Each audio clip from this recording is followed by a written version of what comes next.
you really think you have a chance against us, Mr. Cowboy? Hey, motherfucker, what you like to do?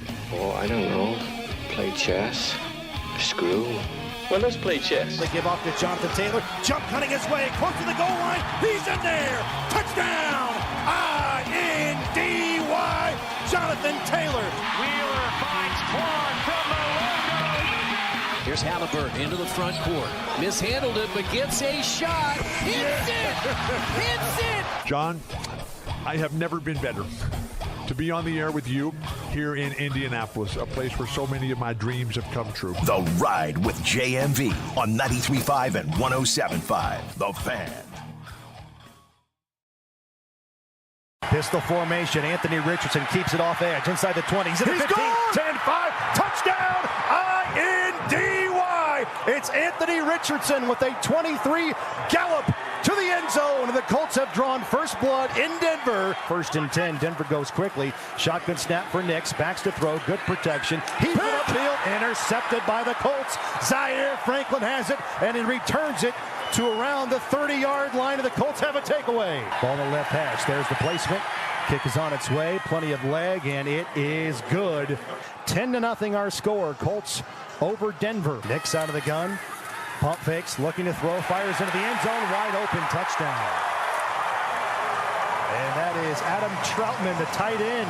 Devon Valet in motion. Now he's back to the right side across the formation. Play action. Deep drop for Nix. Going to take a shot, and it's picked off. Intercepted by the Colts on the overthrow. It's the second interception of the ball game, and this time it's Samuel Womack. First down, outside give. Jonathan Taylor, big hole. He's at the 30, cuts it outside. 20, 15, 10. Touchdown! I-N-D-Y. It's Jonathan Taylor on a 41-yard scamper to the goal line, and the Colts have their biggest lead. It's 19-7. And they're taking a look at the replay. After review, Jonathan Taylor let loose of the ball before he crossed the goal line, and nobody was around him. Just a bad error by a veteran running back, but he let loose of the ball as he's crossing the goal line, or before he crosses the goal line. The ball then goes out of bounds in the end zone, and by rule, that is a touchback.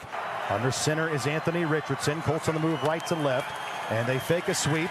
Rolling to the right side is Richardson, throws upfield, caught by Michael Pittman Jr. across the 30. He loses the ball, and it's collected by the Broncos. Bo Nix out of the gun, ball in the near hash. Franklin in motion to the right side. Play action. Nix steps into the pocket, slides it upfield, caught. This is Atkins, spins out of a tackle, and he glides into the end zone. Touchdown, and Denver has their first lead, 16-13. Atkins with a touchdown. Empty set, Richardson throws it to Mitchell. Mitchell behind the line, going to throw it back to Richardson. It's picked off. Oh, no. He threw it back to Richardson, and it's picked off, and they're going to go the other way, and they're going to score a touchdown. Denver intercepts the throwback pass back to Anthony Richardson, and nothing in there is Nick Bonito. 3rd and 7 with Bo Nix out of the gun. 3 receivers deployed to the right side. Ball in the near hash. He's going to throw. And again, taking a shot for the end zone. Has a player wide open. Makes the catch. Touchdown. That's Cortland Sutton, who got behind the Colts defense. Final score on the Ruoff Mortgage scoreboard. It's Denver 31 and the Indianapolis Colts 13. That is the voice of the Colts, Matt Taylor. Joe Wrights was with him yesterday on the broadcast in Denver. Colts Radio Network, thank you for joining us. We've got time for you right here today, too. In fact, all day long. I know Stephen Holder's going to join us at the 5 o'clock hour, but we're at Twin Peaks in Greenwood, County Line Road, if you will, right to the northeast of the Greenwood Park Mall. If you've not been here, and I'm assuming most of you probably have, this is the place to be. In fact, we're back here where the open pit is right here. So it's nice and warm. Nice day anyway, honestly, temperature-wise for December. But we're back here next to the fire. We would love to see you. Shout out to my man Travis, who got a bucket of Michelob Ultras for us right here, because we are watching our weight, aren't we, Travis? Yes, we are, buddy. Thank you for that. All right, so I got time for you today. You're going to get my thoughts all day long. You're probably not going to like my thoughts all day long, at least some of you, others will. This is the way that it goes, the nature of the game here. I did want to start out by telling you thank you very much for all the birthday wishes. Indeed, I am 55 years of age today, and I guess the best thing about being 55 is I don't feel 55. I hooped it for 2 hours yesterday and probably felt as good as I felt in, 25 or so years. But double nickel. And for my birthday tonight, I get to celebrate by taking my kids to see Justin Timberlake. That's how I get to do it. So here's what we're doing later on tonight. But no, it'll be great. Really will. And thank you all. I know that it's tough to cobble together any kindness after what you witnessed as a deeply rooted Colts fan yesterday. And it's funny, as that game went along, the excruciating moments in the third, the excruciating moments still to come in the fourth, just a dog blank second half in general. The things that occurred to me that were being said via social media were, I can't believe this. This is ridiculous. This is unbelievable. And here's my problem, and maybe it's only mine. It probably is. I know what you're already thinking. Yeah, jaded talk show host, is going to always find the negative. And that's not the case with me. I've been looking for anything positive with this group forever. And certainly going back 5+ years, and really going back 8 years, and even prior to that when things were falling apart during the Grigson era, I was looking for anything. You were looking for anything, because we all remember and we want to see as close to a recapturing of that golden era as possible. But what it seems, each and every year, you get further and further away in years and in the level of play. And I'm not just talking about what takes place on the field. Decision-making everywhere. 3 levels, in fact. Organizationally, coaching-wise, and then on the playing field. And the more and more that people suggest that this is unbelievable, the more and more I thought about it, and this is the norm. This is where we are. Just like during the golden era with Manning and Polian and Tony Dungy. And they're going to celebrate that coming up in February. Night of the Champions, going to celebrate Super Bowl 41, but I'm talking about the all-encompassing era back then. Now, the biggest problem was, whether or not they were going to have rest as the overall number 1 seed. Obviously the biggest problem became finally punching that ticket and getting to the Super Bowl and winning Super Bowl 41, which they'll celebrate in February at the Murrah Old National Center, and tickets go on sale coming up on the 20th. But it's more than that. It's where we see this team, where we see this coaching staff, where we see this organization right now. And yesterday is not unexpected. It may seem ridiculous to everybody else, but I've said before, we're at a point in time where you just sit back and you wait for the stupid blank to happen. You wait for them to screw it up. And a lot of you have suggested, there's not been one thing along the last 8 years, or certainly the last 5 years, not been one thing this team consistently has done. Now, I would argue consistently done well, exactly. But there is one thing that they have consistently done. There is no team that knows better how to screw themselves, knows better how to defeat themselves, and can do it in ridiculous ways. It doesn't have to be the same thing over and over. I mean, hell, we went through most of the season cussing Gus Bradley and cussing this defense, and you're not going after the quarterback, and you're not sending pressure, and you just sit back. And yesterday, that was the least of their problems. Now, I understand that Bo Nix had them hard targeted, right between the numbers defensively. He's throwing it right to them. But still, you do give credit where credit is due. And the defense deserved a hell of a lot more for everybody else. I'm talking about offensively. I'm talking about from their team leader, Jonathan Taylor. If there's one dude on that team that you would have thought would drop the football 12 inches away from a score and a defining moment in the game, who knows what happens? They still probably find a way to gag. because that's just what they do. That's how you feel. That's what you expect now. Much like you expected during the golden era them to win, you expect what for them to do now? Screw themselves. That's what you would expect. You would not, however, expect it out of him. That would be like the last dude you would expect. He runs hard. He's covering up the ball, keeping this thing locked down in a vice when he's running it, never putting it on the field. And then that, with nobody around him, you just cut it loose. And you cost your team 6 points, as he talked about endlessly after the game. You cost your team a level of momentum that they were never able to recapture again. You cost your team really across the board. When you look at that one single play, I'm not going to give credit where credit is due here. I would expect this team still to find a way to screw themselves out of the possibility of being deeply entrenched in the playoff picture. That play was just the springboard of it. That play was what we know this Colts team to be. That's who they are. And that's who they are from top to bottom. And I say organizationally, I should say ownership now too, from top to bottom. It's weird, and I don't know how much we'll talk about this today, but yesterday was one of those games where it has been in the past all too familiar, where you hear a great deal from Jim Irsay. I mean, that's one of those games that normally that would rip him apart. That had the scent of 2022 on it.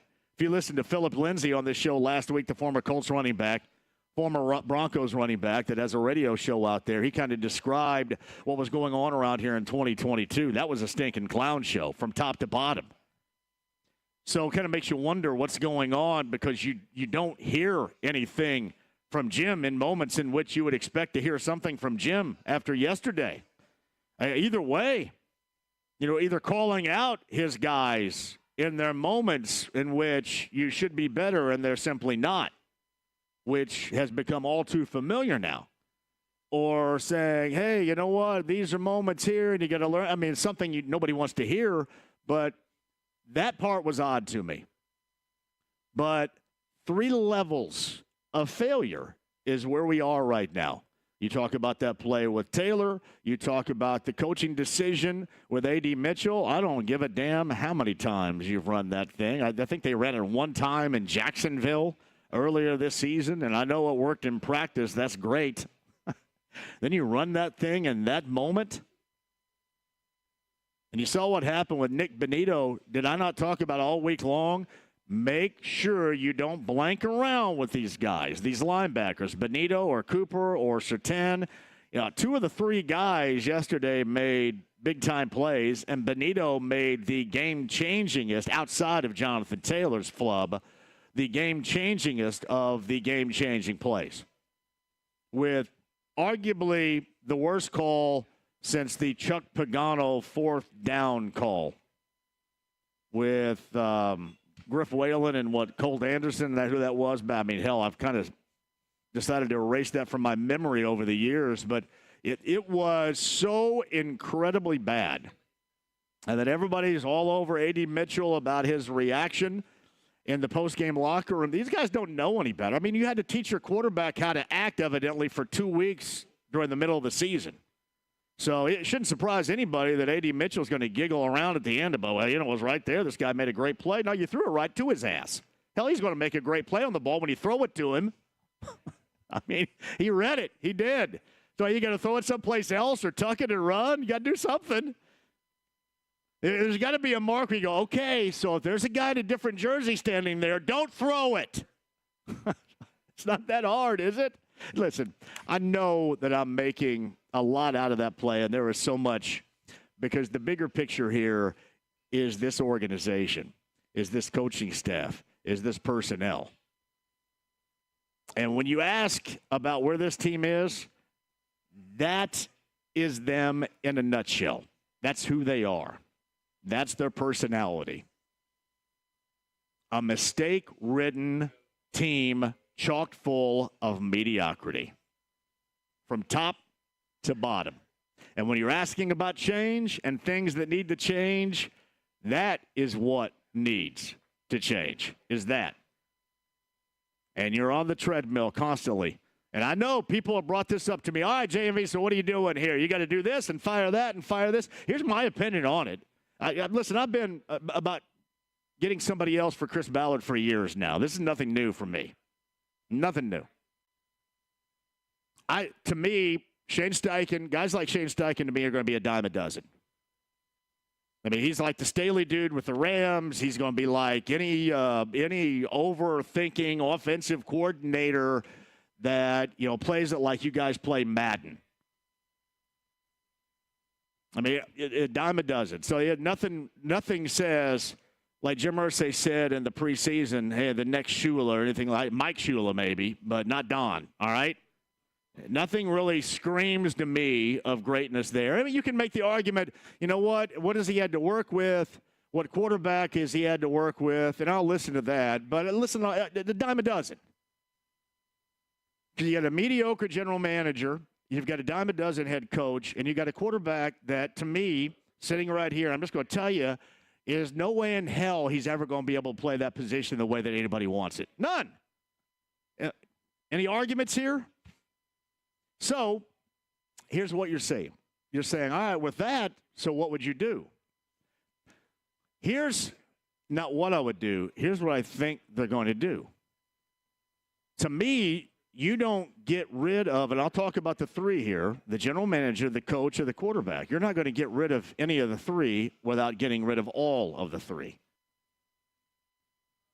And I know everybody talks about, well, you got to make a statement and you do this. You know what? They make their statement in big moments like yesterday. That's their statement. They don't need to make another damn statement about it. We got to get rid of that. The statement they need to make is make a play when it matters against a good team when it matters. That's the statement. They made a statement yesterday by doing what they did. And everybody's all over Gus Bradley. Everybody's all over the defense. And I'm going to give them credit. And, again, Bo Nix threw it right to their guys 3 different times. But that's been the much maligned group all season long, and it was absolutely the least of their problems yesterday.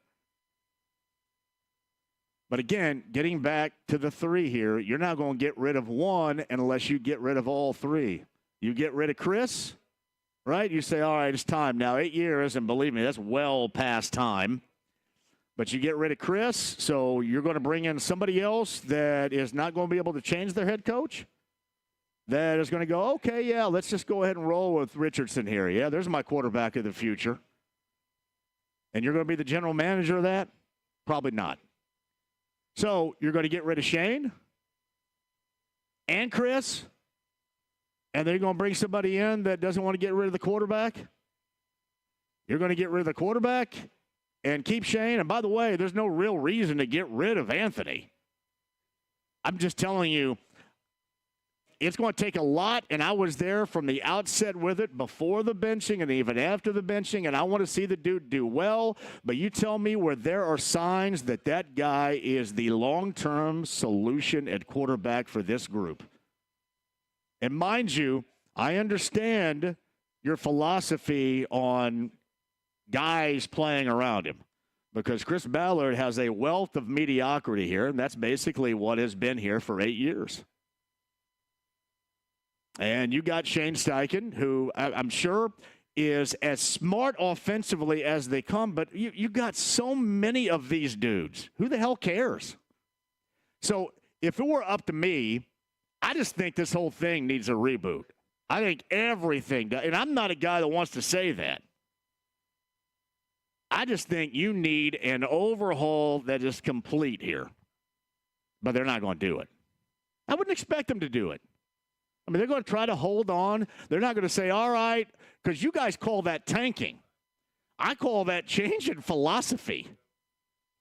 That to you is tanking. Well, this is what we're going to do. We're going to tank. Now, it wouldn't be tanking. It would be recognizing that what you have been doing for 8 years over and over again has not worked. And you need to get somebody in here that's capable of reworking this from top to bottom.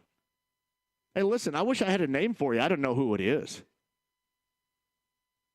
But that's what I think is necessary, and that's what I know they're not going to do. So thus, here we are. So you're asking me, all right, the GM's got to go, the coach has got to go, the quarterback. If one goes, they all go. If one stays, they all stay. That's my opinion on what's going to take place. Not my opinion, or I should say, that's not what my opinion is as far as what's best for this team. But if you're going to ask me what's going to happen with this group, that is it. But at some point, you have to do more than half-assedly wash out what has been a major issue. And I just don't think that changes with getting rid of Chris alone, or getting rid of Shane alone, or getting rid of Anthony alone. And you probably make the argument, and I'm sure you're right, that, well, you know, if there's one guy that I wouldn't mind to see, it's still Shane. I just don't know. Shane was in on Anthony as much as anybody else. A dime a dozen may be too harsh, but there are dudes all over that are offensive coordinators. Like, I'll give you a great example. I think if Nick Sirianni didn't have Jalen Hurts, would probably be Shane Steichen, to be honest with you. I don't think he's any better.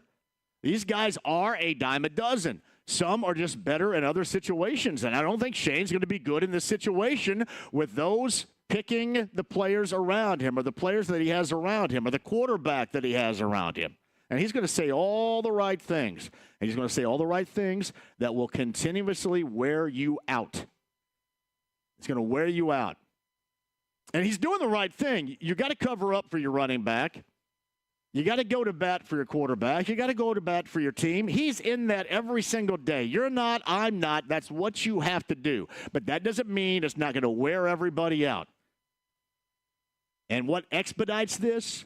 Situations like yesterday. Situations that have become all too familiar. That's the norm. That's who this organization is. And I'm sorry, until further notice, that's what you should expect. And to expect anything more, they may give you something less, don't get me wrong, but to expect anything more would be foolhardy to me, because that's just who they are right now. Remember all those teams back during the Manning era that everybody used to make fun of all the time because they sucked? That's the Colts. That's the Colts. I think about that. 10 years without a division title. I think 6 of those years, right? 6 of those years, Houston's won. 2 of the years, the Jags and the Titans have won. So, yeah, the Titans sit in Houston, or I should say the Texans sit in Houston, like pointing a finger and laughing at the Colts like we used to do the Texans. Remember those days?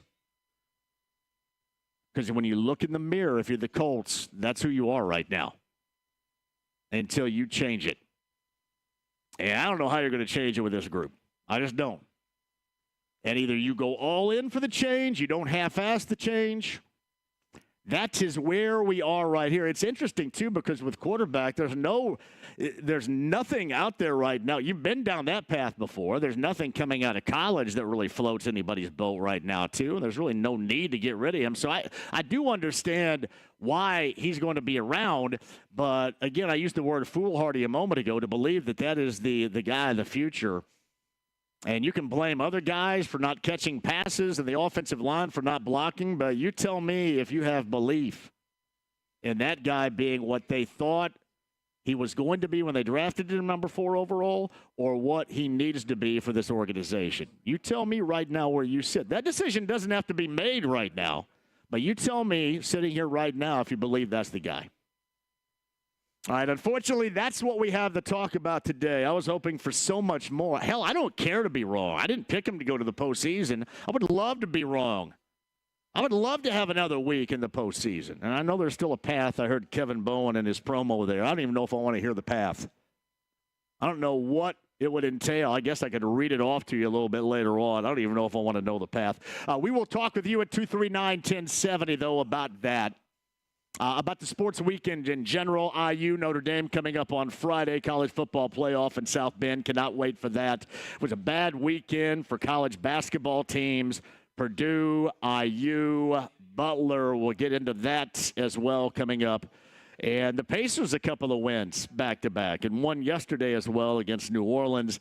That is up for debate and conversation at 239-1070. Email address is jmv at 1075thefan.com. Inside the AAA membership lounge via YouTube Live, become a AAA member today. Smartest thing you will do this time of year as we approach Christmas, become a AAA member today. The stream, the app, HD radio. I'm going to get everybody on board, including Stephen Holder, a little bit later on this show at 239-1070.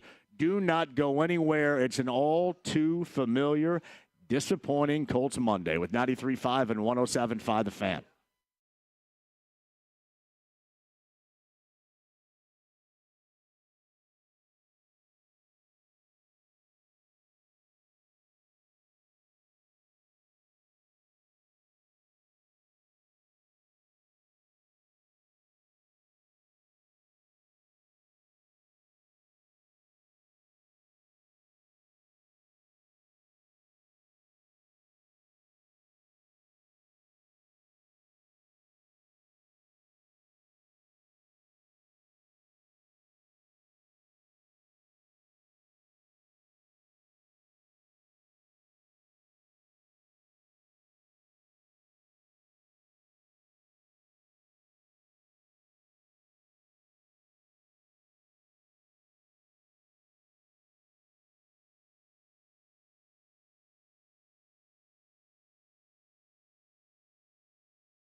be any dumber. You go and do something like this and totally redeem yourself. 93.5 and 107.5. The Fan. It was a mistake. Obviously, it hurt us, but, he's one of our leaders. And sometimes that happens in football. But, he's our guy, and that's where it's at.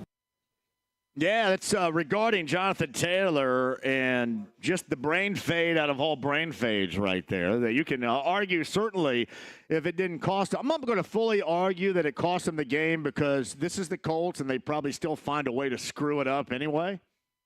But as far as getting them as close as you can to the finish line and winning in Denver, that certainly would have put them in position.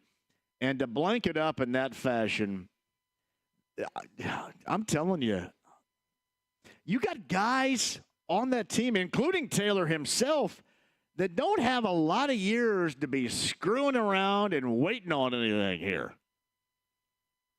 DeForest Buckner, Quentin Nelson, you don't have a lot. The clock has been ticking on these dudes here. Kenny Moore. It is ticking.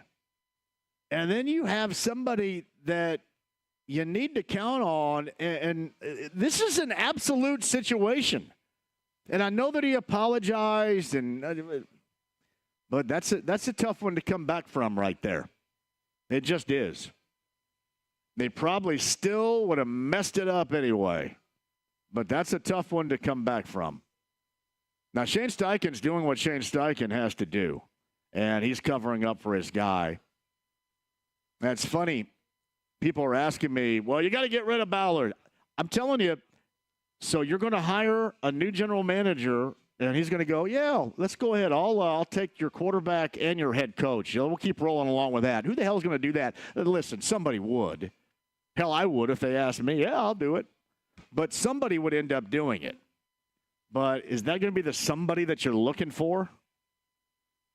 I guess Louis Riddick. Louis Riddick would be the guy to do it. Louis Riddick may be one of the few options. I don't know how legitimate of an option he would be anyway. That's really defeating my point here. I just don't think you get rid of one of the general manager, the coach, or the quarterback without getting rid of all three. I think what you do, and to me, we've been down every single stinking path here, with the exception of general manager. We've been down every stinking path, from coach to quarterback, young and old, and drafting and free agent, and consulting head coach, a former great, and Jeff Saturday. Jim Irsay making decisions. We've been down every single path. Chris Ballard remains. But every single path, you get rid of Chris Ballard, don't you have to do something with the coach and the quarterback too? I know a lot of you still believe in Anthony Richardson, and I get he's young, and I get the talent around him.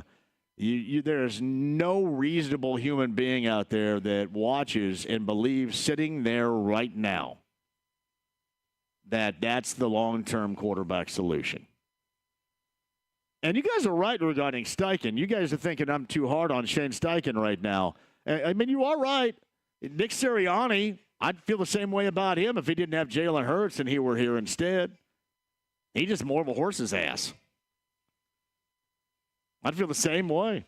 I mean, Brandon Staley would probably be the same thing here. Brian Callahan would be the same thing. If Brian Callahan didn't have Will Levis or Mason Rudolph and had a good quarterback, hell, he could be different, right? Now, you can look across the board at all these dudes, but this is the situation that you have, and it just seems like if you're going to do one, you need to do all three. Am I wrong about that? Does this team not look like it needs a complete overhaul? Because that's the way that I view it. And I'm not talking about tanking or anything like that. I'm just talking about starting completely fresh here.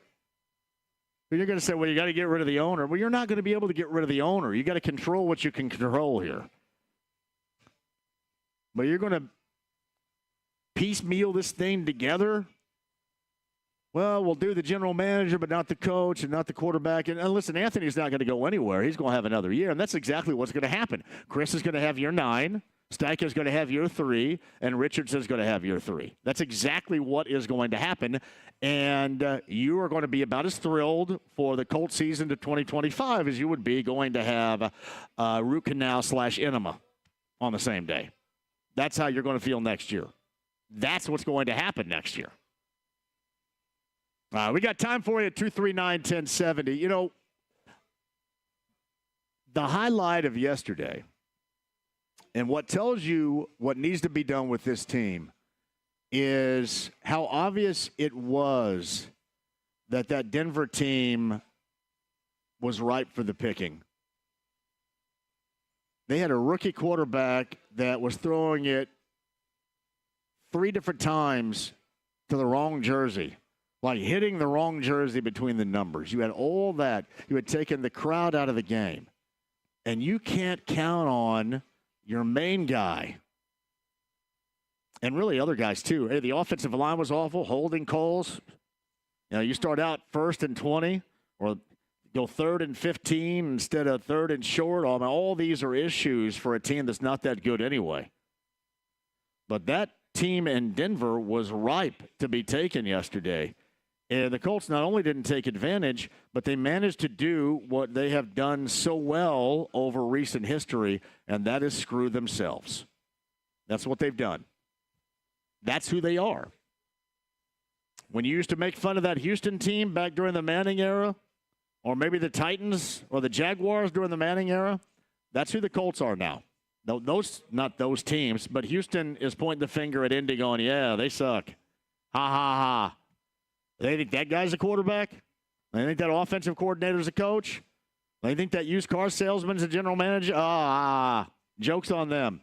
That's how they feel about this place. And I'm sorry, that for somebody that has been through the great times and celebrated the great times and think about the great time, that is tough to swallow. It is. And what they do now is this, they do it to themselves. You just sit back and you wait on it, which is unfortunate. Twin Peaks, Greenwood, I would love to see you. We're out here by the fire. I know.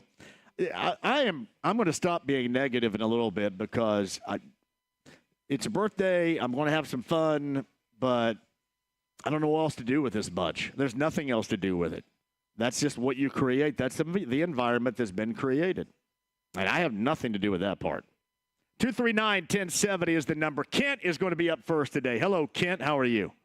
Hey, I'm doing pretty good. Happy birthday. Thank you, Kent. That's very kind of you. Thank you, buddy. Sounds like you need a couple drinks. Well, I'm well ahead of you here, Kent. Okay, you're ahead of me. Thank you.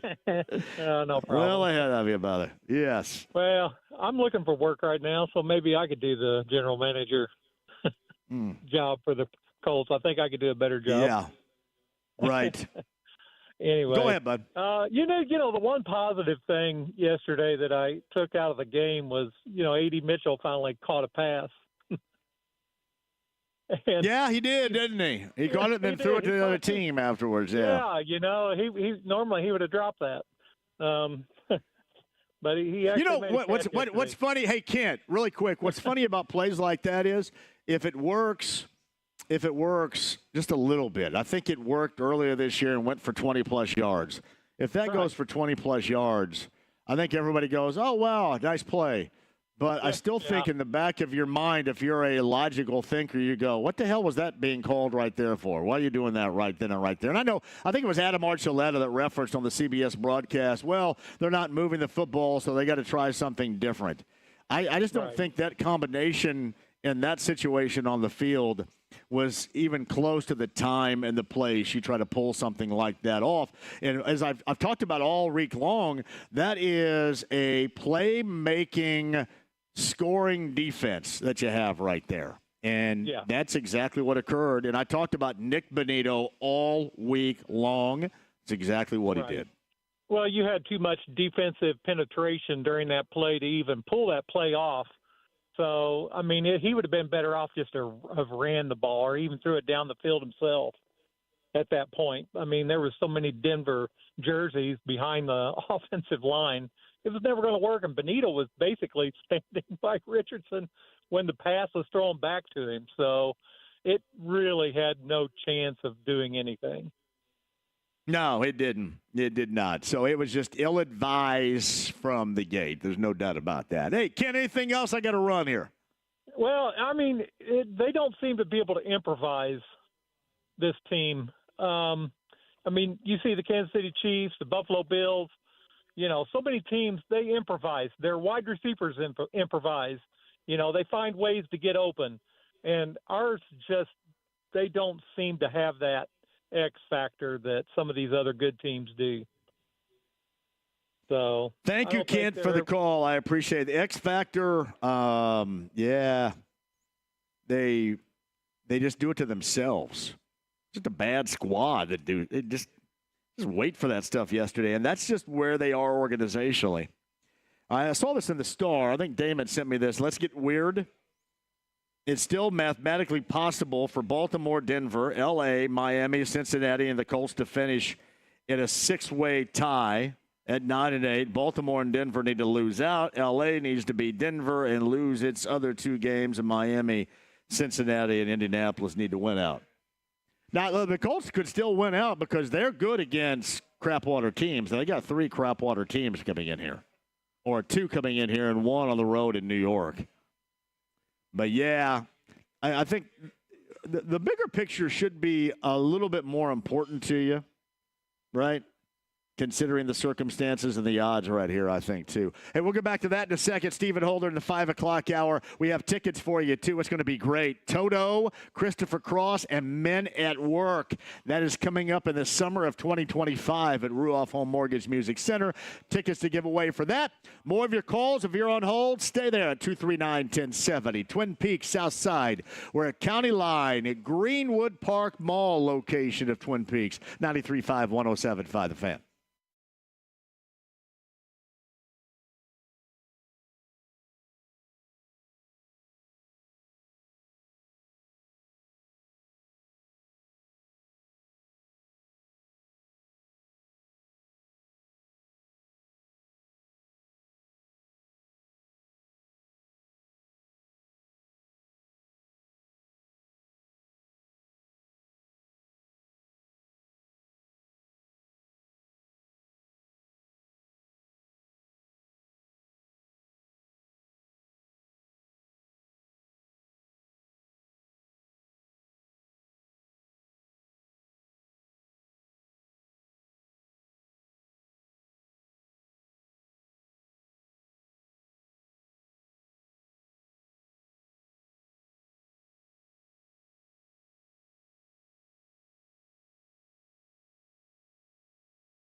JMV. Let me have a Diablo sandwich, a Dr. Pepper, make it fast. I'm in a damn hurry. 93.5 and 107.5. The Fan.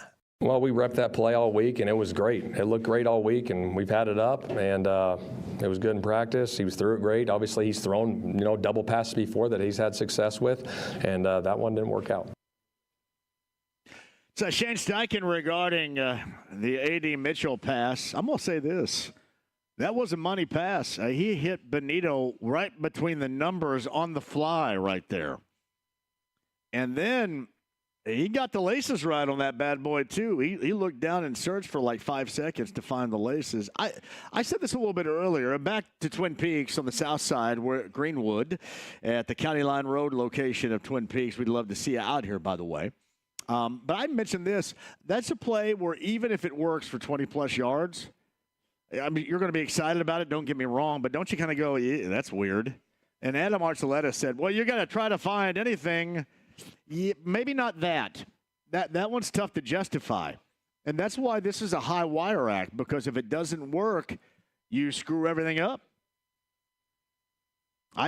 Jonathan Taylor's thing, though, and somebody will have to tell me, please inform me if you're knowledgeable on this subject, why this was ever a thing.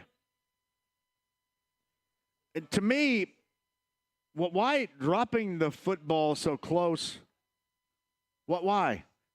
Because, like, when you hit a home run, I just want that thing to barely go over the fence. Nah, man, I want that thing to go upper tank.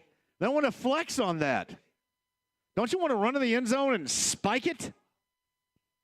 Do a dance or something? What the hell do you want to drop it for right there? You drop it like you're some old woman walking her dog and just picked up a dog turd or something. Oh, yeah, kid. I mean, it's a football. You're scoring from 41 yards away. Who made this evidently a cool factor in football? Because it is so profoundly stupid. Whose idea to make this cool? Whose idea is it? It's like, whose idea was it to come up with yes, sirs? Who thinks that cool? Because it's not. It's stupid. So who came up with this idea? Because it's not cool. It's stupid. I don't know. Somebody more knowledgeable than me will have to come up with that. Hey, there is a point regarding Anthony Richardson. I am going to give Anthony Richardson some credit for this. My man cannot be tackled, cannot be sacked. Yeah, watching these guys fall off of him, that is the one thing. The part of him playing quarterback that I like the most is watching these big dudes get shaken off and then go, what the hell? How'd he shake me off? I like that. Now, I cringe when he throws it, and that's not a good combination with a quarterback. I'll give you a great example. Joe Flacco would have been DOA yesterday. Joe Flacco would not have survived that with the offensive line play and the quarterback hits, and Richardson just say, hey, there's like little gnats flying around. That's the one thing that I love watching. But the problem is I would rather watch him be able to consistently throw the football and know that it's not going to be a bad decision and know that it's going to come close to the intended target. I'll get to that coming up. Mike in Brooklyn is going to lead. If you're on hold, you guys all will be a part of hour number 2. Do not go anywhere. Stephen Holder coming up in the 5 o'clock hour. Got good news for Pacer fans that want to see some live, local, and late-breaking Pacer games on local TV. I think it was Scott Agnes that had that story, so credit where credit is due right there.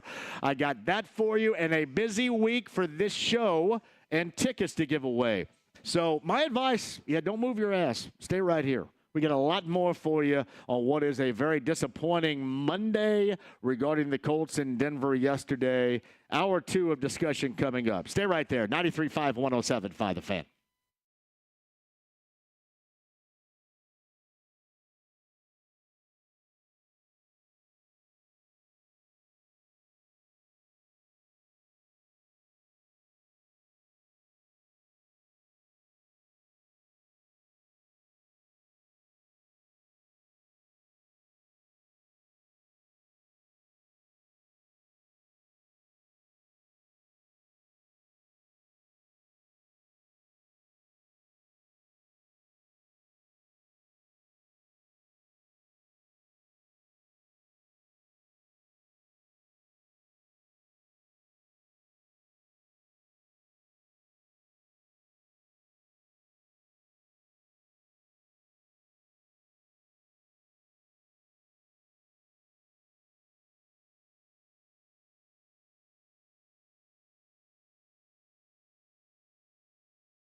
93.5 and 107.5. The Fan.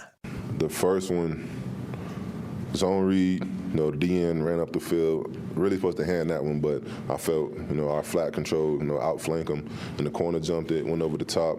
I didn't see the safety. Just put too much air on it on AP. I should have just drove it.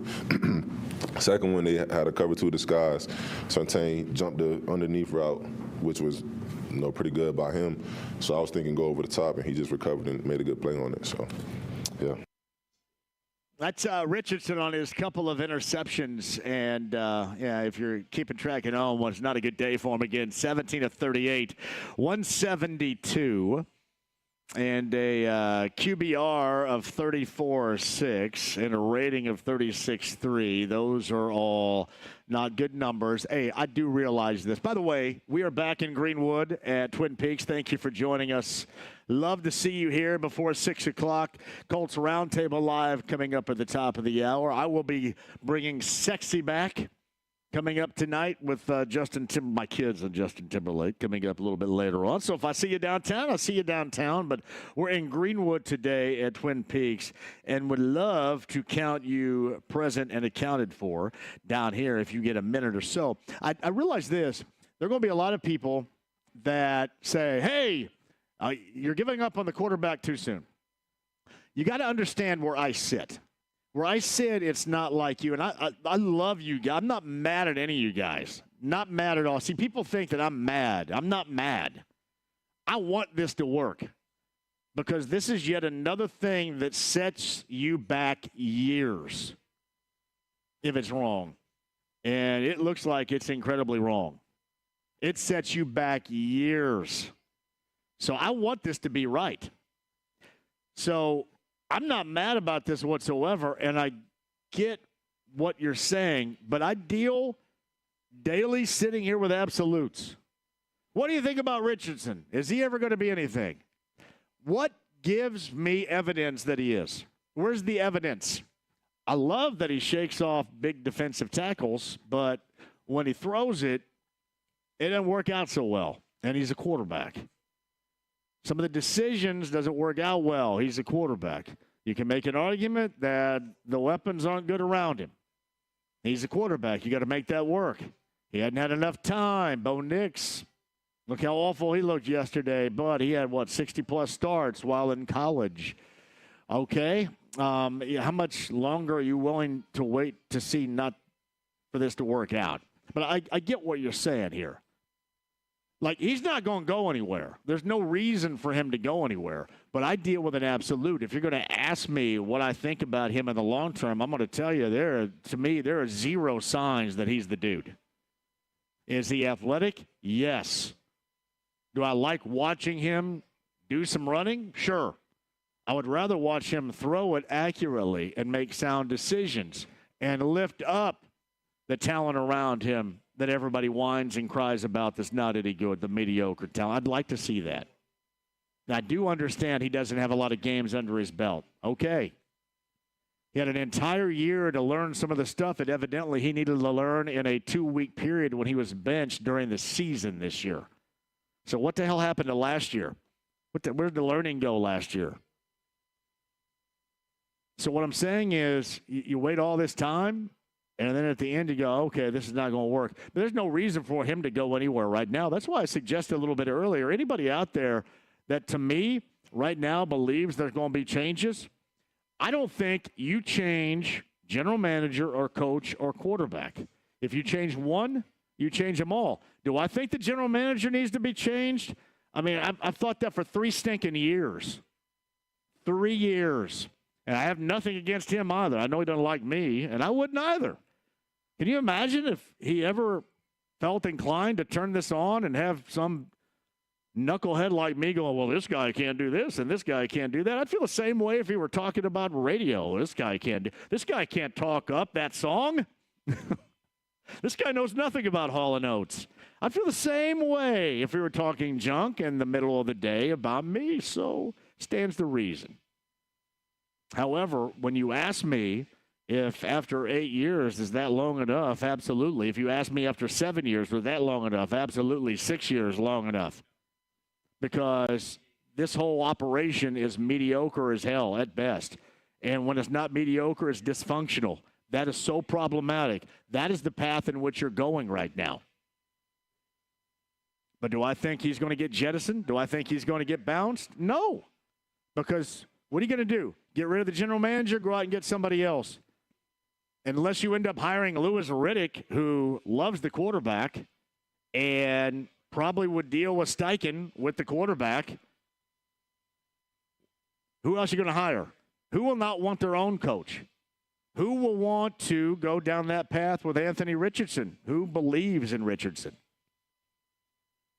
All right, you change the head coach. All right, so the head coach comes in, general manager stays. Well, the general manager did pick the head coach. How does that work?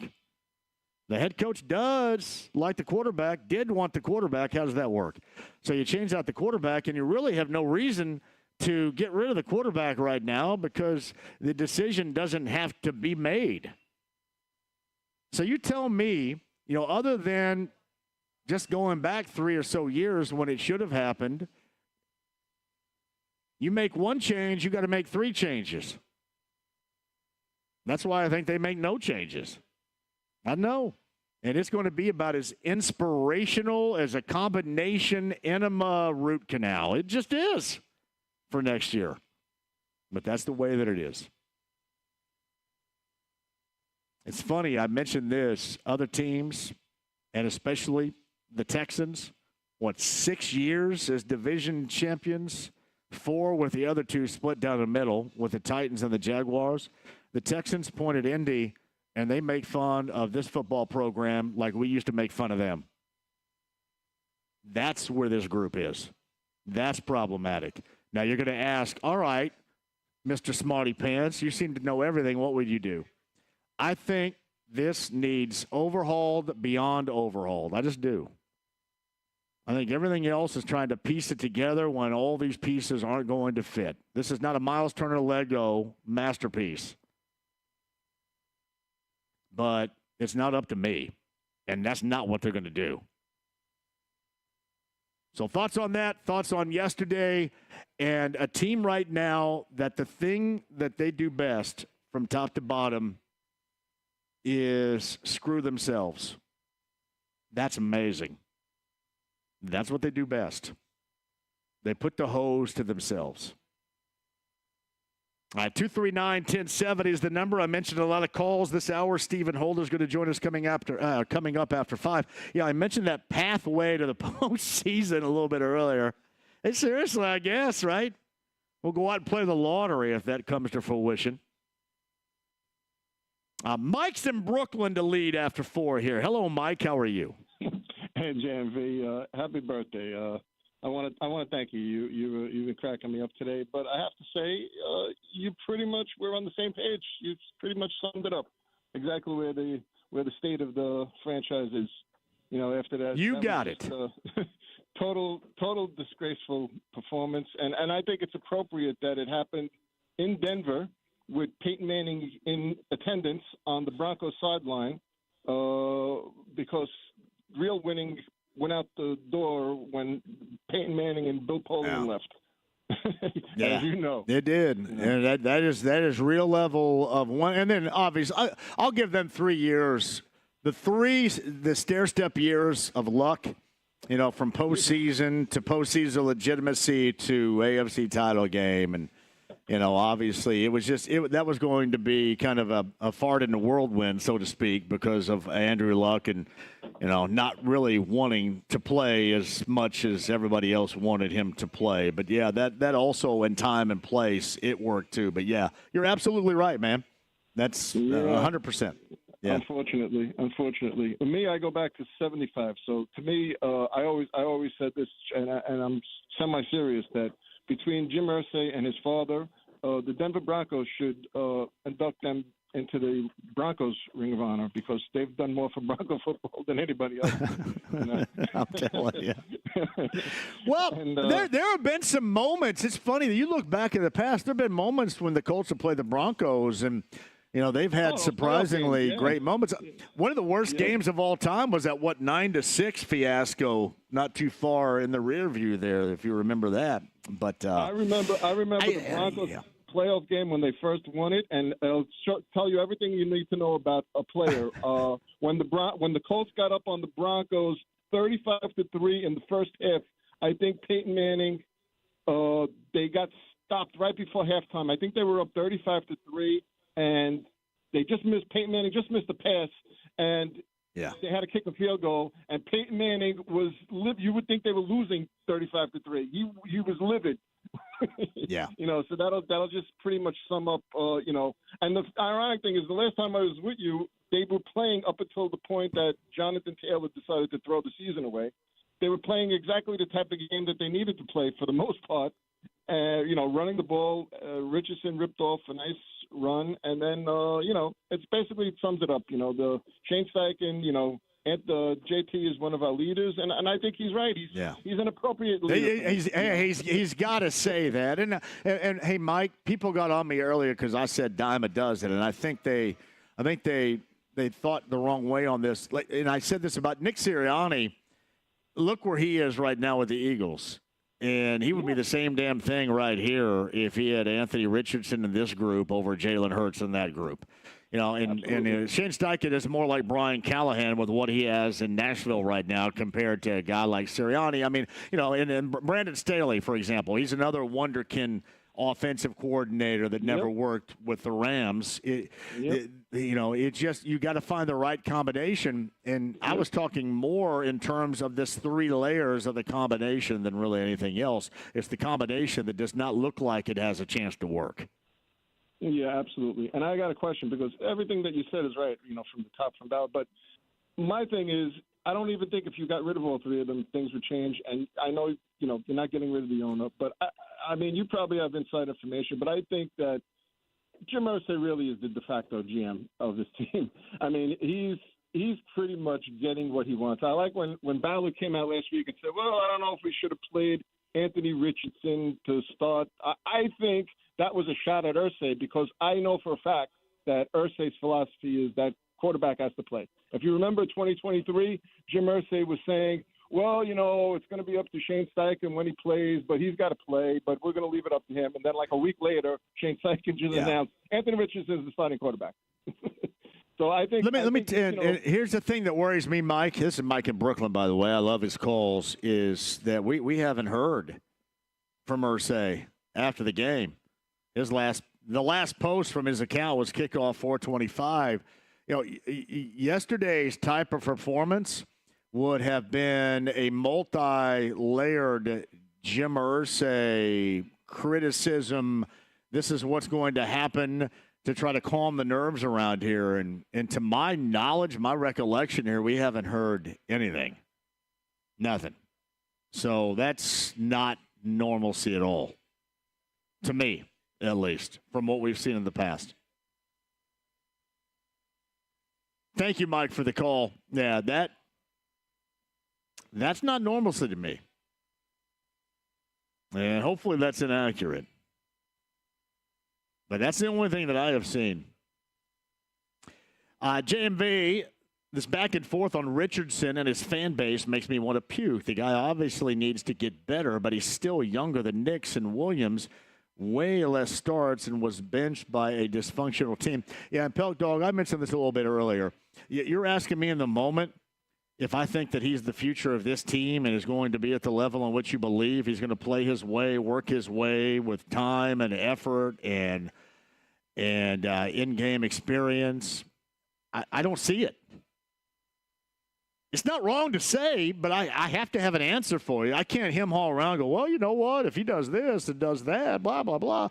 He does not look like a guy that you're ever going to be able to rely upon at that level. Nothing against him. I always thought he was a nice kid.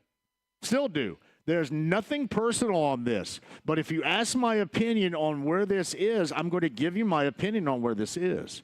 So don't take it personally. I'll try not to take it personally when you tell me to go to hell, for example. JMV, dysfunctional? Absolutely. I still have a hard time naming the other possibilities throughout the year as a quarterback. Tough spot since Luck. Thank you, Brian, for that. JMV, at least the Pacers gave you 2 wins this past weekend. You need to talk up and lift the birthday spirit. Boy, I do, don't I? I'm going right down the toilet with this right now. Frisky C writes this. New NFL rule, drop the ball within the first 4 yards of the end zone after crossing the goal line, $1 million fine. I don't even think you need to offer up money. How about you're just now noted as a huge dumbass? Seriously, you are a dumbass. I wouldn't want to be known as that. That is going to be, think of all the things that Jonathan Taylor has done. All the things he has accomplished. This is what he's going to be known for right here. Until further notice. You tell me what else is he going to be known for? This is it. He's going to be known for that. I would think that alone would scare the crap out of every single other football player that would ever think about doing this again. You want to be known for that? Well, it cost you this, then cost you that. And listen, I've told you, they probably still gag that away because that's their MO. That's who they are. They're gaggers. You know, they're not going to step. That's a good team. That's not New England or the Jets. They probably still screw that up somehow, some way. By the way, the defense deserves so much better. And I know everybody says, well, 3 interceptions, and Nick's threw it right to them, but they still had to make the plays. And everybody's been all over Gus Bradley and the defense all season long, and that was the least of their concerns. Yesterday, it was just high-level stupidity. From a running back that should know better, from a head coach that should know better. Stupidity. That's what that was about. And a defense that deserved better. Hey, James, pick me up somebody right there. I know you sent me a text. I was reading something else right there. James, who we got up next, buddy? Let's go with Adam on line 5. Hello, Adam. Go ahead. Hey, how we doing, JMV? Got a few things for you. First of all, happy birthday. Yeah. And Thank you very much, Adam. That's very kind of you. I was hoping for a good weekend. You know, I went out and I ran a few miles out in the mud and the rain, and got back. Was going to watch the Colts game. I had the sports arousal because we were rolling, and then we just made stupid decisions. And it's almost like, what did JT? I mean, give the guy some Velcro, give him duct tape, wrap that ball around his hands. You know, hats off to the dogs of the defense because, like you said earlier in the show, our defense, some of our guys aren't going to be playing much longer, and it's like they, you know, by the time they sit down and take their helmet off, they're back on the field again, and it's just like whatever. And then also that guy that ripped the ball from that illustrious throw that went from Mitchell to A.D. Mitchell. Yeah, he hit him right between the Nick Benito got hit right on the fly. Man, that was that was the best pass of the game between the two quarterbacks. A.D. Mitchell had the best pass of the game. That's incredible. Well, and it's not. I mean, is that guy going to get fined? Because I don't know if you've seen it, but I did. He taunted AR in the end zone. They didn't really show it, but I mean, there was a glimpse. Well, of it. they got flagged for it. That's why I think Lutz had to kick it from like Colorado Springs. I think did he not with the extra point because of that? Well, yeah. Well, and it's you know, we got penalized for helmet to helmet. EJ Speed got hit for that, and then AR got hit for it. Give that guy a fine. Like, what are you grabbing your junk for, man? Like, this is a sport, you know. AR would pummel him. Yeah, it's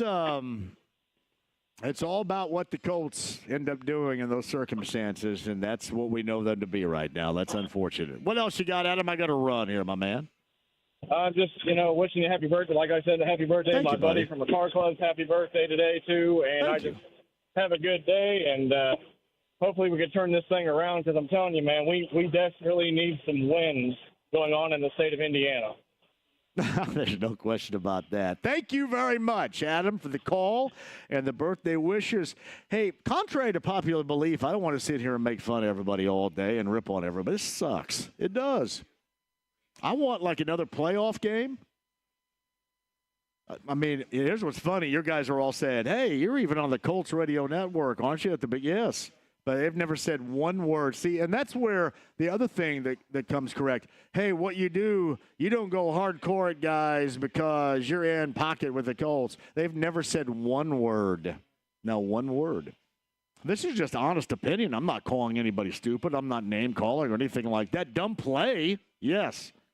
But dumb play from what I'm sure are very intelligent people in the moment that have brain fades. But that's what you got to talk about. Not one time have they ever said a word about it. And I would never expect them to ever confront me about what we have to talk about here, because that is the deal. In wins, in losses, in good play, in bad play. That's the discussion that is had. And we do it on a Monday, in this case from Greenwood and the Twin Peaks location. Would love to see you here. Thank you all for the birthday wishes. 55. I don't feel 55. I feel good right here. Let me tell you, 55. I would have thought maybe, like, I was thinking of my grandpa James at 55. I'm going, wow, this is not what it was, I don't think, right here. I don't feel like I was my grandpa at 55, but feeling great.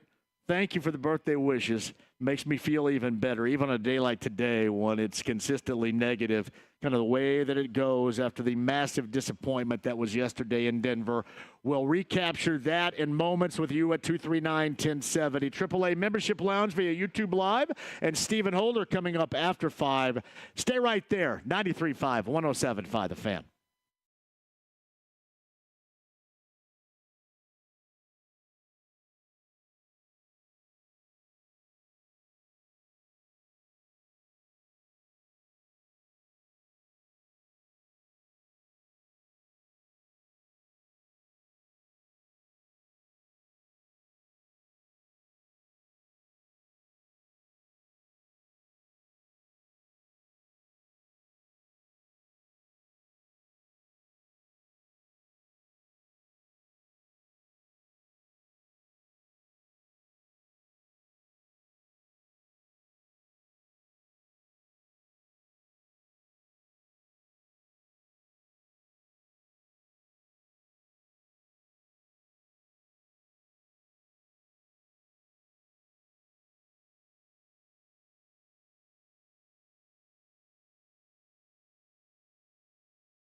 my buddy, Swanson. Full steam ahead. Over there. I want to go over there.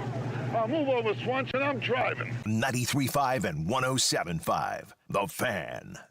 The week prior, we were pretty good, and then we fell back into some mistakes. And it comes down to consistency. It starts with myself. We got to be consistent in everything we do, and we got to take care of the football moving forward because I thought our defense, played a hell of a game. They got 3 takeaways. They played their tails off, but that complimentary football has got to happen for us. It's got to happen. Shane Steichen right there, Twin Peaks, Greenwood. Thank you for joining us, Stephen Holder, after 5. It's about time for Shane to probably dial down on the blaming himself because one of these days somebody's going to blame your ass, and it's going to be real. So it's probably about time for him to stop blaming himself. I've got a scenario for you. See if you guys follow me. I'll get back to the phones. For those of you that don't really agree with my opinion that if one goes, all 3, and I'm talking about general manager, coach, and quarterback. My thought is going into next year that all 3 return as it stands right now because I don't think you're going to get rid of one without getting rid of the other 2. And I'm talking about Chris Ballard in year number 9, which is, I don't even know where to begin on that.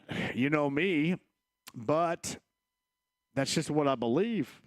Maybe if it's like a guy like Louis Riddick, who is in love with Anthony Richardson, clearly has been on this show and stated that fact, and probably would keep the head coach and may end up wanting a general manager position in the NFL. Maybe that's something. There are probably more out there that maybe fit that criteria. But I'm going to ask you this. If I were to tell you, and I know that a lot of this comes down to making the postseason, and a lot of this comes down to how you look, especially down the stretch. But let's say this team wins out, and they're 9-8. But they're still not making the postseason. How do you view this season? If they're a game above 500 and you've got a 22-year-old quarterback that was basically gone for the entire rookie season and who was benched for 2 games middle of this season, how do you view this season?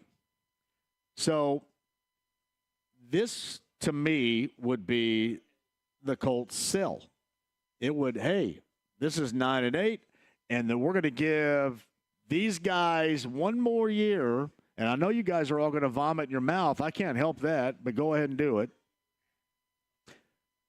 We're going to give these guys, all 3, one more year and call it make or break.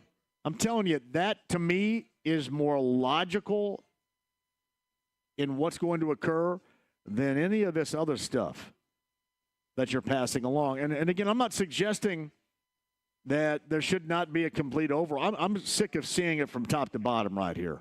That this is who this organization and team has become right now. And I don't like it. It stinks. So I think they need an overhaul. I'm just telling you what I think and what they end up doing or what I believe they're going to do are 2 different things. So James just told me at the break, hey, how are you going to sell that to the fans? You watch. They're going to angle this. They finished 9-8. Now, all bets are going to be off if you lose to Mason Rudolph next week at home, or Mac Wilson at home, or Joe Pisarcik and the Giants on the road. Maybe all bets are off then. But if you close out and you go 9-8, and I know that you've notoriously beaten nothing but bad teams, with the exception of Pittsburgh this season. Nothing but bad teams. So you close out the season, you're 9-8. How are you going to view that? Are you going to view that differently? You're going to view that in a moment differently? You're going to let them sell you that, hey, you know what? They finished above 500, just outside of the postseason, but next year is a make or break. The 9th year for Ballard, the 3rd year for Steichen, the 3rd year for Richardson. You're going to buy what they're selling then? Because I guarantee that's exactly what's going to be pushed.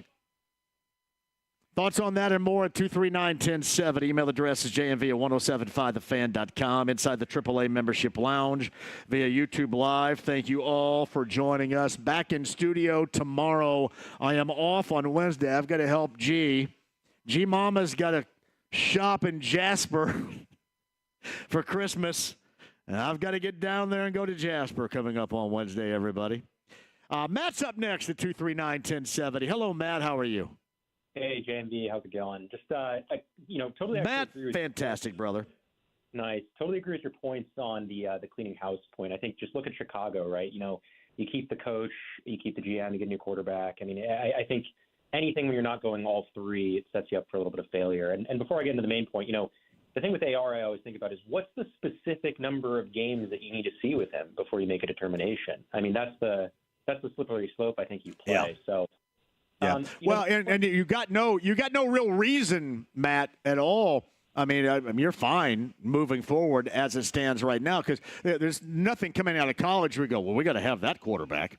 Well, there's nothing, at least on the landscape, right, of available quarterback reasons. We got to have that guy. So they can sell you on the point of more reps for this guy, and this is what he's going to transition into. I'm assuming that's going to be the path. And if you keep down that path, you're going to stick with Steichen. And if you stay with Steichen and the quarterback, you're going to bring in a general manager that's going to want both? Probably not. So all three, to me, end up staying. Right, exactly. And, I think just yesterday was just this other showcase of how mediocre this organization has become, right? And I think you look at between last year and this year, right, at this point this year, the Colts have won 15 games, okay? The quarterbacks that those teams that they have beat on those teams, this year is Caleb Williams, Justin Fields, Will Levis, Tyler Huntley, a 40-something-year-old Aaron Rodgers and Drake May. Last year it was C.J. Stroud in his second start ever, Ryan Tannehill, Bryce Young, Mac Jones, Trubisky, Aiden O'Connell. Yeah, they beat Lamar Jackson, but that's a one-off. So I think you look at that product of work, and it showcases that there's an inability to ever feel confident in games that actually matter. And that falls, I think, to obviously the coach of the players, but who's putting that product on the field? It's the general manager. And there's 32 of these jobs in the NFL. There are people chomping at the bit for that. And unless you have the courage to say, hey, if we don't break this cycle, it's going to be the same, then it's going to consistently stay that way. And you look at teams like the Lions, the Bills, even the Commanders now, they have cleaned house and they've started over, and it's worked for them. I mean, it took some time, but it's worked. And unless that happens, I just don't see, I think it's just Groundhog's Day in Indianapolis for years to come. So I'll leave you with that and have a great day. Let me tell you this, and you so eloquently described that. Chris Ballard is the executive of the year for mediocre. He's the MVP of mediocre. That's him. In a nutshell. Would you agree, Matt? I think Matt is gone. He's the maestro of mediocre. He is. He's not dreadful at stuff, but he's not really great at anything. He's the maestro of mediocre. And that's the way it has been. See, that's what Matt was like really smart and using really smart words. And then me, I'm talking dumbass this and blah, blah, blah. I mean, that's complete. You can tell I'm from Greene County, and Matt probably went somewhere that wasn't Indiana State, I would imagine. And I love you, Indiana State. You know that. Ashtrays at the desk and all. 239-1070 is the number. Yeah, I don't know if I'm going to bring up any college basketball over the weekend, too. It was bad. Bad. Mike is up next. Hello, Mike. How are you? Hey, John. It's Mike and Donna out here in New Pal. We just want to wish you a happy birthday. Happy birthday, Mike and Donna and New Pal. Thank you, guys. I miss you guys a great deal. JMV takeover New Year's Eve. I can't wait to have you back. Well, I thought you were going to be on the 28th. What's up? The 28th, I will not be on the radio. The plan is to be at just a bar. It was kind of a precursor dance party bar kind of deal is what we were trying to do. So I did. I know I probably led to a little bit of confusion because people think I'm going to be on the radio and doing it. But I didn't want to do Saturday the 28th and then come back and do Tuesday the 31st. Is that right? The 30th? No.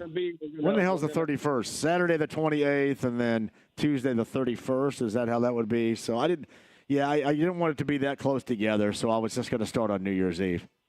10-4, let us know where you're going to be, and we'll do our best to be there. Hey, you know what? One of the worst things I ever heard from both my grandparents and my parents is when I did something wrong, I'm not mad at you. I'm not upset. I'm disappointed, and that's where I am right now with the Colts. I'm disappointed. Yeah. And I'll follow that up with Jim Irsay is being very quiet right now. He's being very quiet.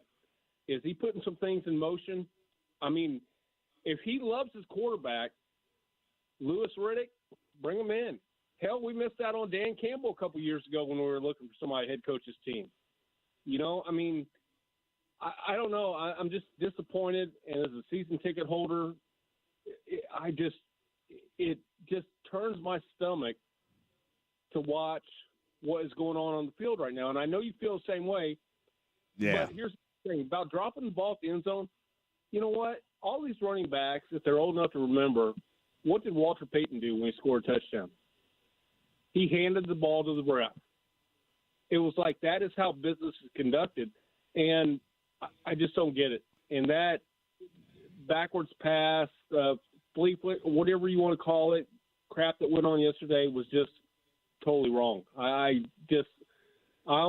got a new TV arriving tomorrow, and it's a surprise. I still got 2 TVs in the house because I about busted one yesterday. So, Mike and Don in New Pal, it's great to hear from you guys. Can't wait till we're back New Year's Eve, buddy. Thank you. Thanks, Don. See you, buddy. Shane Steichen mentioned earlier today Alec Pierce is presently in concussion protocol. You saw that from yesterday, too. I'll tell you what, if I score a touchdown, I'm going to spike it and get naked and everything. I'll be out there in a jockstrap doing a dance. So that's just something I don't understand why that's such a big deal, why that has to be done, why that's so cool. But it was certainly done yesterday. The maestro of mediocre. And you know what? That's the way that it is. He's better than some dudes out there. Don't get me wrong. The Colts could do worse, but they could also do much better. Steve, let me take a break and shake your hand. We'll come back. Twin Peaks and Greenwood on a Monday. Do not go anywhere. Stephen Holder and your calls coming up next. 93.5, 107.5 The Fan.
The Ride with JMV. We're not going to fall for a banana in the tailpipe.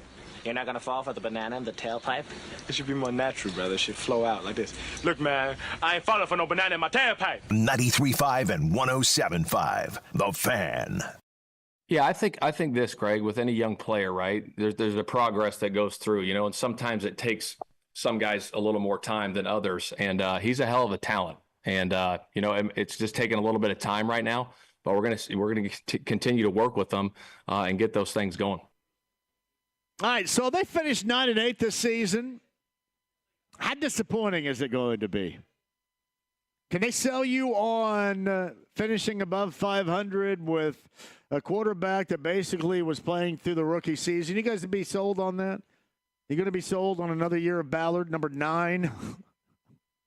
Let's drink up. Year 3 of Steichen, year 3 of Richardson. You guys going to be sold on that? By the way, getting back to Ballard, I have nothing at all against Chris Ballard. What's funny about this, one of my best friends I grew up with is really good friends with Ballard. So the dynamic is really odd. The problem that you have with this is rarely, if ever, are you allowed to have friends that do it. Because at some point in time, if they're doing this and you have to talk about it, you're going to have to talk about it in the negative. And if you guys remember Dwayne Allen, the former tight end here, we played basketball all the time. Me and Dwayne and Tony hung out all the time. And then they go to London and play awful, and I have to talk about him playing awful, and we never talked again. That's just kind of the nature of the game. It's something I understand, and I completely get it because this is their livelihood. This is what they do, their career. And you get some knucklehead like me talking junk about it, but that's the way that it is. That's what you have to do for 3 hours, and that's what's taking place after an absolute fiasco of a second half that you witnessed yesterday in Denver that virtually locks them out of the postseason. But I mentioned that I think that they need just a complete overhaul. That's what I think. But I know that's not going to happen. That's my belief, at least, that's not going to happen. And I don't think they're going to do general manager or coach or quarterback, meaning get rid of them. I think if you do one, they're going to do all three, which means I don't think they're going to do any of them. And I was asking if they're going to be able to sell you on 9-8. 9-8 is right up to Ballard, the maestro of mediocrity's alley right there. And again, mediocrity is a negative term. Is he better than a lot of dudes? There's no question about that. Are there better guys out there? Certainly. Way that it goes. But I would wonder if that's not the path that you're on right now. Just a thought. Todd's at 239-1070 with more thoughts right here. Todd, welcome to the show. How are you? I'm good. Happy birthday, my friend. Thank you, Todd. That's very kind of you to say. Go ahead. Remember back in the day, the old Carnival Midway circuit, you would have to guess somebody's age and weight. I would have you at 47 years old and 165. So, and if I lose, you get a number 2 pencil with the eraser of your choice. I got pissy yesterday because I asked Gina. Gina was out with us at Joe's Grill for the chili cook-off to benefit Peyton Manning's Children's Hospital, and I said, so do I look a lot younger than Hagan? And she said, you guys look about the same age. And I got pissy. I go, no, we don't. What are you talking about? You're a no, we smooth don't. operator. You're a smooth operator. Yeah, I sure am. I had A.D. Mitchell as my fantasy quarterback yesterday. It didn't work out. Well, he was the best one on the field yesterday. Yeah, that's what's so funny about it. Yeah, the best throw on the field was A.D. Mitchell. You mentioned they were bad in all 3 phases of the game. Mims looked like White Shoes Johnson, right? I mean, he was killing some returns.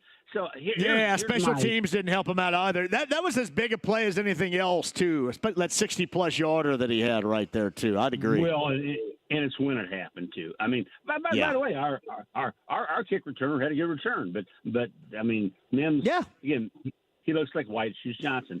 I thought Anthony Gould gave them some positive moments there. Certainly, but they need positive moments from a quarterback and an offensive line group and their running back and their head coach. Those are the types that let them down yesterday. Oh, best tight end plays as we've had since. Yeah. Hey, so this is kind of my triage, if that's a word. I would suggest that next year, game one, first game of the season, most likelihood of returning. This is kind of reflecting on your commentary. I would say Steichen's probably 98, 99%. I would say Richardson is probably more like 85, 90, 85%. And I think Ballard's probably closer to 65 or 70%. I believe they're probably all three back. But if you had to rank them, I would say Steichen most likely. Game one, they can do something about the quarterback, possibly. I would say Richardson next. I'd say Ballard's last in line, but I'll hear what you have to say. Thank you, Todd. I appreciate your call, man, and the kind words. I think Richardson's the easiest one to maintain because that's all you have to do is to maintain. And the other two, you can just bang on out here whatever you want. But, you don't have to do anything with Richardson whatsoever. You can bench his ass again next year, not playing and play somebody else. But, you don't have to make a decision on him. If you want to make a decision to go a different direction, and I know your argument is going to be, well, who would want to come in here to general manage or to be a head coach and, be stuck with Anthony Richardson? Probably not a lot other than Louis Riddick. So, Louis Riddick may be your option out there right now because we know how much Louis Riddick, from being on this show prior, loves himself some Anthony Richardson. But I think Anthony Richardson right now is the easiest one to keep. And I'm not suggesting they're going to get rid of Steichen. I'm not suggesting they're getting rid of anybody at all. Do I think they need an overall? I just think, organizationally speaking, what you saw yesterday, that's who they are organizationally. That is the organization right now. That's who they are. They are the former Texans. Remember when we used to point the finger and laugh in Houston's direction all the time during the golden era? That's what they're doing right now here. They point the finger and they laugh. And that's, organizationally speaking, that's who they are. And that's why I suggest an overhaul is necessary. But I'm smart enough to know that's not going to maintain. That's not going to take place. But it's necessary. But I would argue that they're going to stick the way that they are, and it's going to be – and by the way, we haven't heard from Jim Irsay. I'm going to ask Stephen Holder about that coming up here after 5 o'clock. But I would argue that it will maintain, and there's going to be either you're going to do this or you're done going into next year because this team more than likely is going to finish 9-8. And that is the portrait that they will paint for you. Twin Peaks, Southside, Greenwood. I know Matt here is going to do a little PBS trivia coming up a little bit later on. I can't wait for that. You're going to do something from McNeil and Lehrer? I love you, my brother. I do. You know that. Quick break. We'll come back. Stephen Holder and your calls up next.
The Ride with JMV. We're putting the band back together.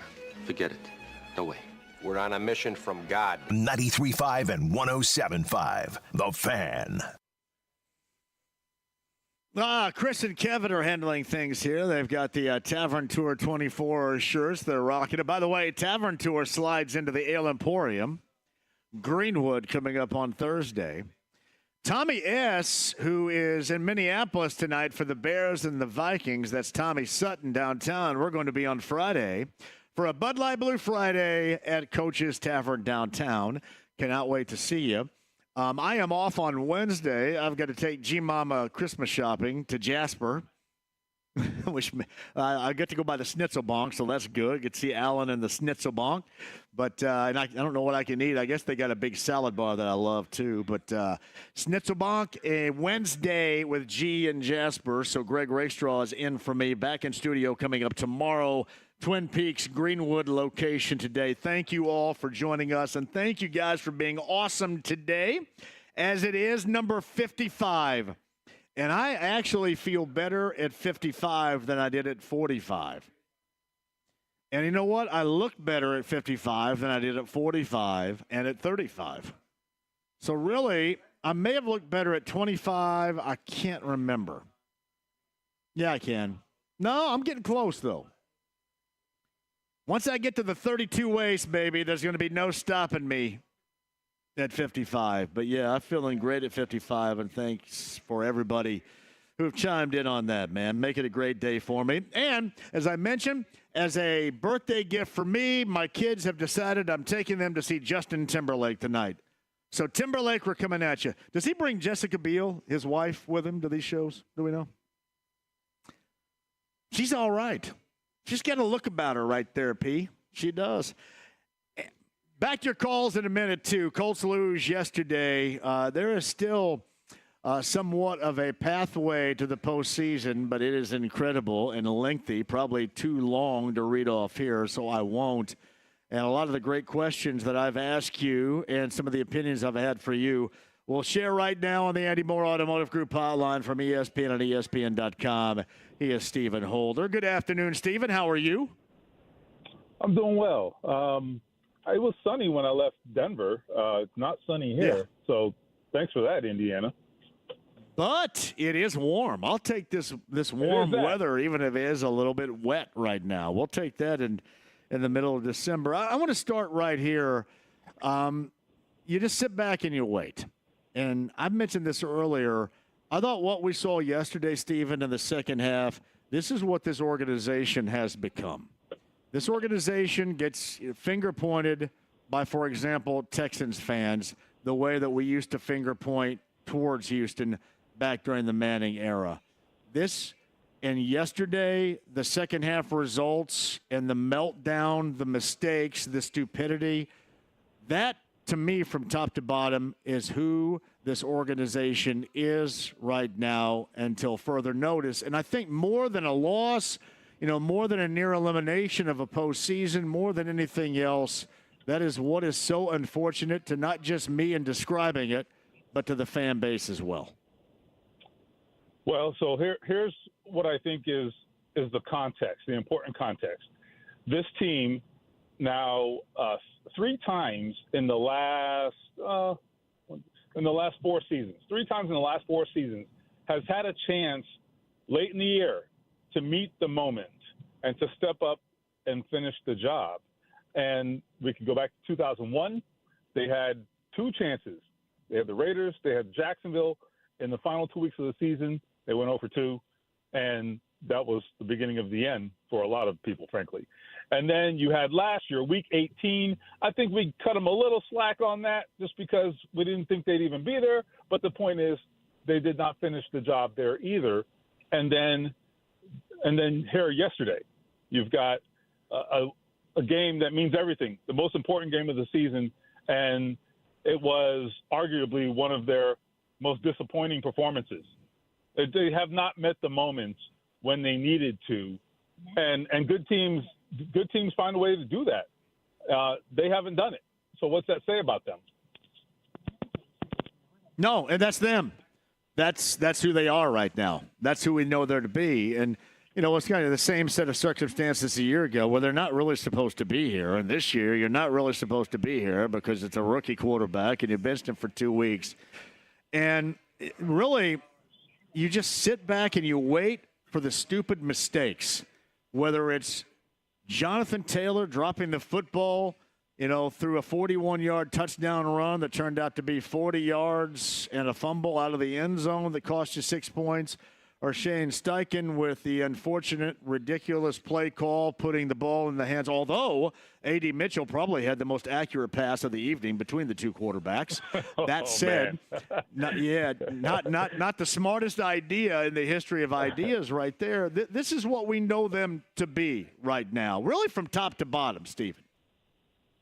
Yeah, and I think what comes as a result of that is, we'll see what happens here in these last 3 games. I mean, I don't anticipate they're making the playoffs, but I think they can pretty up the record a little bit. They certainly can do that. But I still think the question remains, what is the bigger picture with this team? And that is the question that Jim Irsay has to ask himself. I'm not saying whether he should fire people, whether he should tear things up. I don't know. But if he's not asking himself that question, then I have questions about Jim Irsay. The question he needs to ask. Yeah.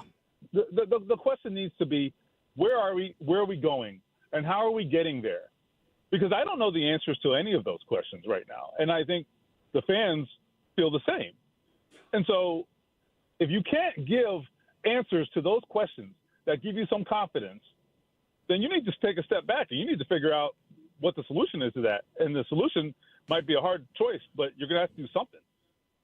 Well, we got a lot to hit on here because in the past, Stephen, after games like this, especially in the fashion in which they gave that game away in the second half yesterday, we have heard immediately and consistently and nonstop, really, from Jim Irsay. We have yet to hear a word, which in this case on both fronts does not sound good. What say you? All I can tell you is that I have had no communication with Jim Irsay for quite some time. That is a little bit unusual because he usually loves to talk, right? And we reach out to him, and you don't always bat 1,000 in hearing back from him, but he definitely, I would say he definitely is responsive more often than not. Has not been the case lately. Now, I don't know what's going on in Jim Irsay's life, and I don't know what all is going on with him physically and so forth. But, I mean, he's been in attendance at the home games, to my knowledge. So, he's around. And I know, because you know how he is, that he is connected and up to date on what's happening, right? Because he's always in the loop, whether that's in person, on the phone, whatever, right? So I have no illusions that he's just like asleep at the wheel. I don't think that's the case at all. I think the likely explanation is that he's assessing everything and taking it all in. And what happens from there, I have no idea. But Jim Irsay needs to be asking himself those questions. Where are we and where are we going? Because the ball's not moving is the problem. The ball isn't moving, and it hasn't moved for quite some time. It's moved backwards, and it's moved back to where it was, right? They went from 2022 to where they are now, which is kind of middle of the pack, not going anywhere fast. But they were there before, and so they're back there. So in the grand scheme, is that progress? I think you have to say no. So Stephen Holder of ESPN on ESPN.com by the Andy Moore Automotive Group hotline. We'll get back to the game itself in a moment, but some of the more pressing questions and then opinions today, and I'll start with me, and you can play off of this. I think because of what you just described and what I detailed a little bit earlier, that really organizationally speaking, this whole thing needs an overhaul. It's not working. I don't think it is going to work. And that's not just the negativity about yesterday. It is all encompassing over the years where they are right now and then thinking long-term in the future. I don't think this thing is ever going to work, and I think it needs to be overhauled. However, I'm smart enough to know that it's not going to be overhauled. And when people say, hey, you got to get rid of Chris Ballard after year number 8, I thought you had to get rid of Chris Ballard after year number 6, and he's still there in year number 8. And I still think he's going to be there in year number 9 because, to me, you don't get rid of a general manager or a coach or a quarterback. You don't get rid of one of those without getting rid of all 3. I don't think they make the decision on one unless they make the decision on all 3. Thus, I think in terms of the Colts, they will run this thing back. As I sit here and talk to you right now, they'll run this thing back. They're going to finish 9-8, and they're going to frame this up as being, hey, it's a young quarterback who's basically in his rookie season, and you finish 9-8, and next year is going to be the ultimatum to win the division or get to the postseason, or heads are going to roll. I don't think it happens this year with any of those 3 major components. What say you? Well, the first thing I'd say is I think that could be true, and I do think that Jim Irsay has been, slow to overreact, or he's been, I think, trying to avoid overreaction in his estimation, right? And so he has been patient for the most part. The thing I'd say, though, and I think this is important, how many empty seats are there next year if nothing changes? I'm not advocating for anything. I'm just speaking facts. What is the state of his fan base if nothing happens? Because I do think there's a fair amount of apathy. There's certainly a lot of frustration. There's a lot of impatience. People are tired, right? And I understand it. It's not that they're a terrible football team. They're not. But they're also not a good football team. And so that's the thing. They've been in that state for quite some time. And people get tired of that. And so I think that's where I say Jim Irsay, I think, has a lot to think about, because that's what you don't want. You don't want a fan base that can't be bothered to show up. Because last year, the difference between now and last year, even if they end up with the same record, the circumstances are not the same, because you did bring the team back completely intact. You also made, I think, a promise, or you sort of dangled a carrot that, look, we have this young, exciting quarterback, and he's going to get us over the top. The problem with that theory, which I understood and bought into to a degree, the problem with that theory, though, is that it didn't account for the young quarterback being a young quarterback. Okay? Like, maybe you don't wave a magic wand and he just rolls out there and he's everything you expected him to be. That was always too much of an expectation.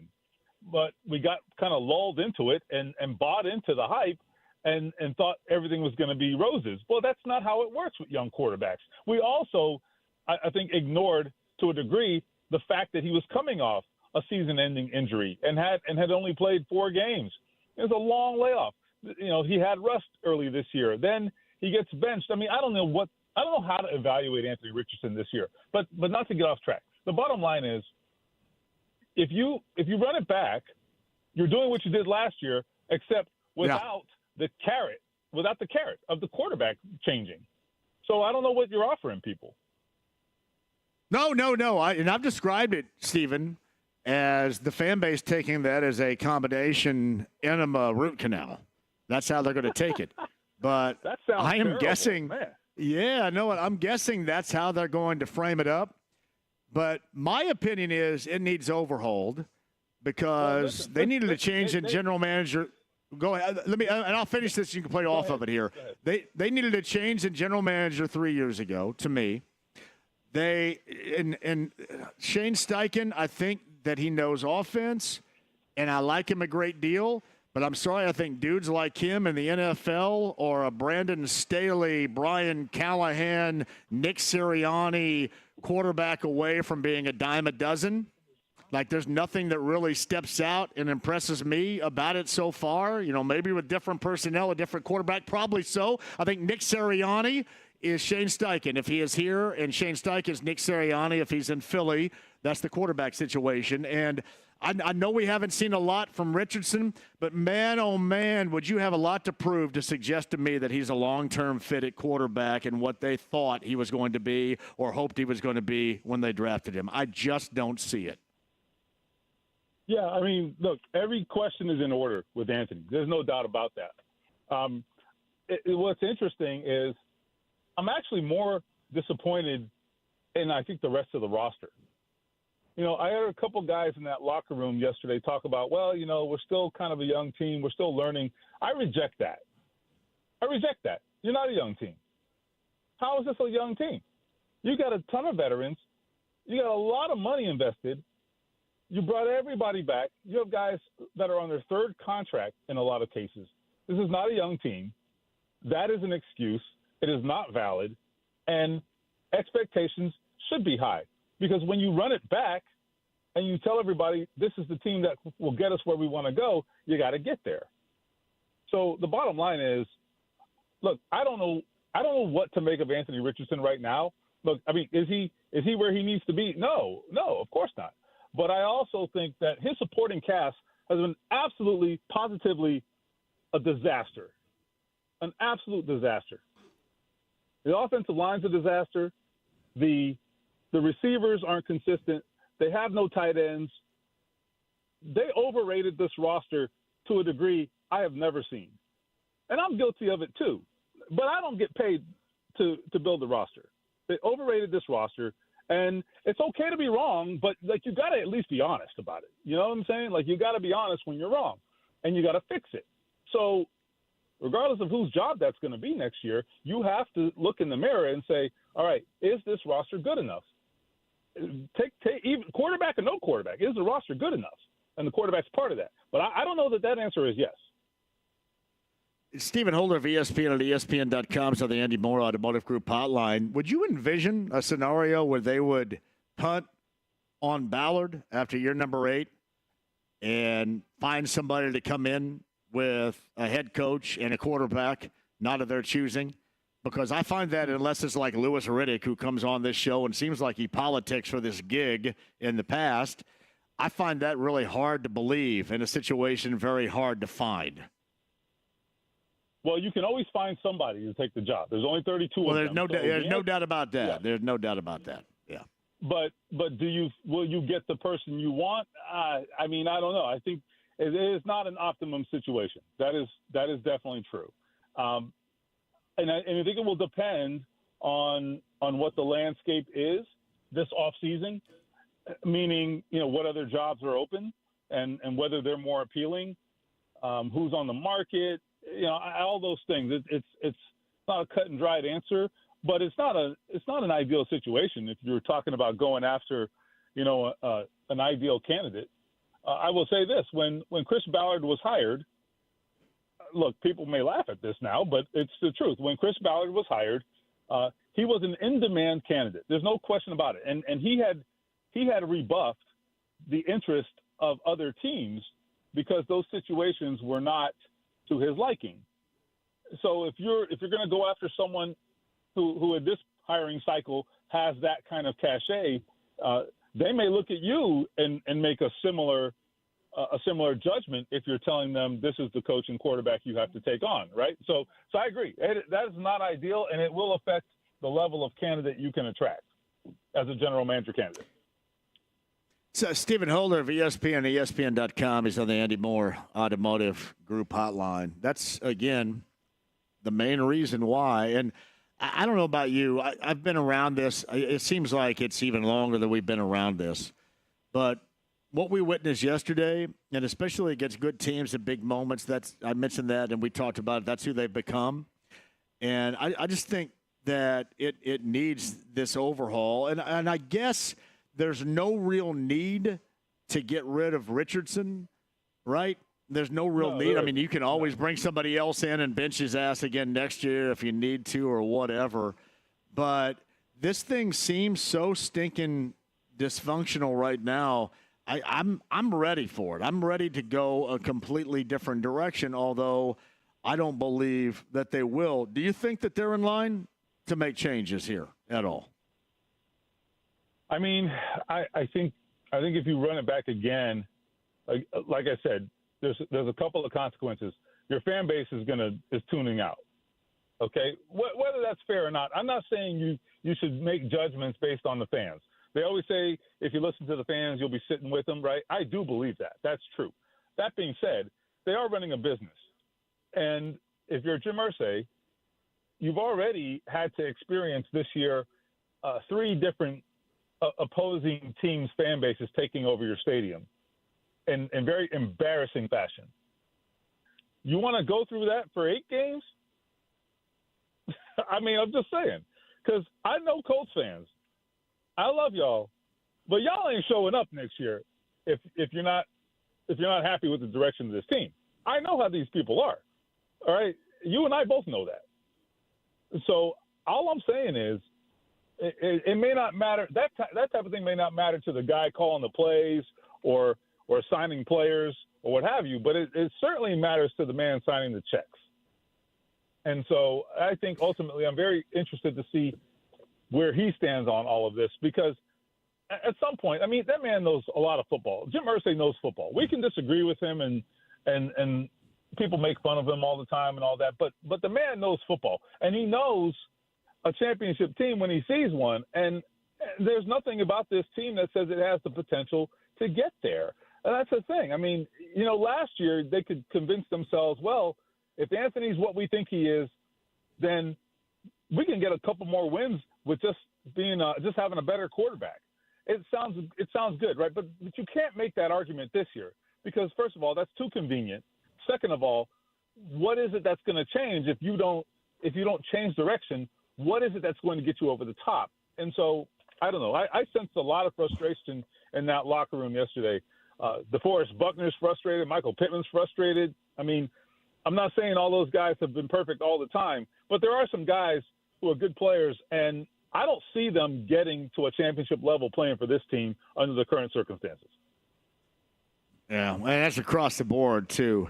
One final quick thing, and I got to run and hit a break because James told me so, but I'm not trying to, again, spark any at all over worry, any concern regarding Jim Irsay, but he hasn't tweeted since he tweeted out, or as they stand now, sent an X message out since before the start of the game on Sunday. And this is just incredibly unlike him. If for nothing else, handing out criticism that the fans are talking about, or trying to cushion the blow for a team that just went through that. This is highly unusual to me. Would you agree?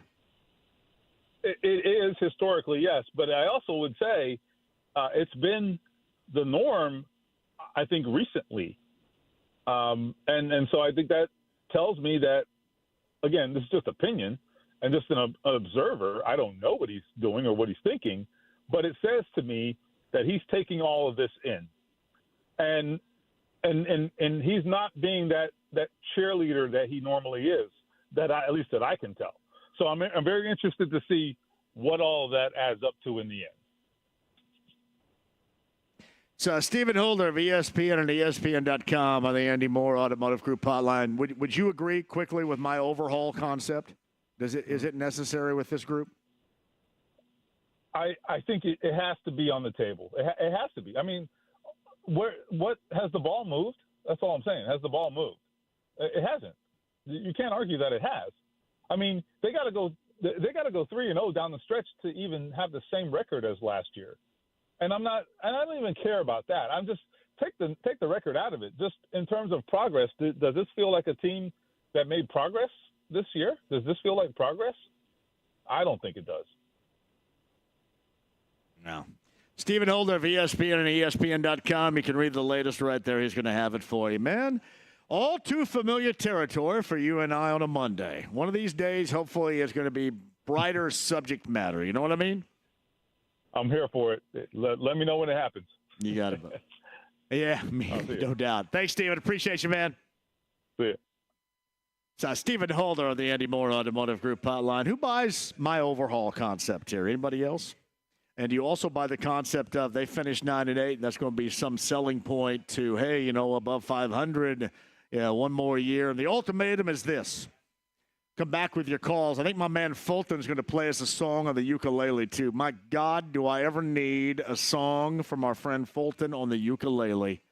We'll do that and more coming up. We've got Toto, speaking of great music, Toto, Men at Work, Christopher Cross tickets to give away. That's going on with Live Nation. Ruoff coming up in the summer of 2025. Those tickets to give away as well. Sit tight. Twin Peaks, Greenwood, Southside location, 93.5, 107.5 The Fan.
Listen here. He's not the Messiah. He's a very naughty boy. Now go away. 93.5 and 107.5. The Fan. Dev is the on-site engineer. I've got Toto, Men at Work, and Christopher Cross tickets. That's August the 5th on a Wednesday, my goodness. Ruoff Home Mortgage Music Center. That is going to be absolutely outstanding. Your chance to win those tickets coming up in just a bit, so sit tight for that. Twin Peaks, Greenwood, Southside, thank you all for the great birthday wishes. It has been, I'm not going to say bittersweet because I've had an enjoyable time. I just hate sitting here and spending 3 hours complaining about what I'm complaining about right now. There's no joy in that for me, but it's just something that you have to do. But thank you for the birthday wishes. 55 today. I appreciate that. And, again, we're just telling it like it is as far as your favorite football team is concerned. Friday, IU, Notre Dame. We got stuff leading all the way up this week for you fans, both sides of it, too. For you Kevin Bowens out there that love Notre Dame, and for those of you that love IU. I should say the University of Southern Michigan, not Notre Dame. But we got you covered all week long. And Pacer conversation a little bit earlier, too. Meantime, 239-1070. This guy is the master. I was going to say, I better not put it that way. He baits his hook to catch largemouth bass. And I was going to talk to him in terms of being a master, but I better not. C. Fitch is here. Master fisherman. I'll put it that way, all right? I'll keep it clean. What's up, C. Fitch? Happy birthday, you old fart.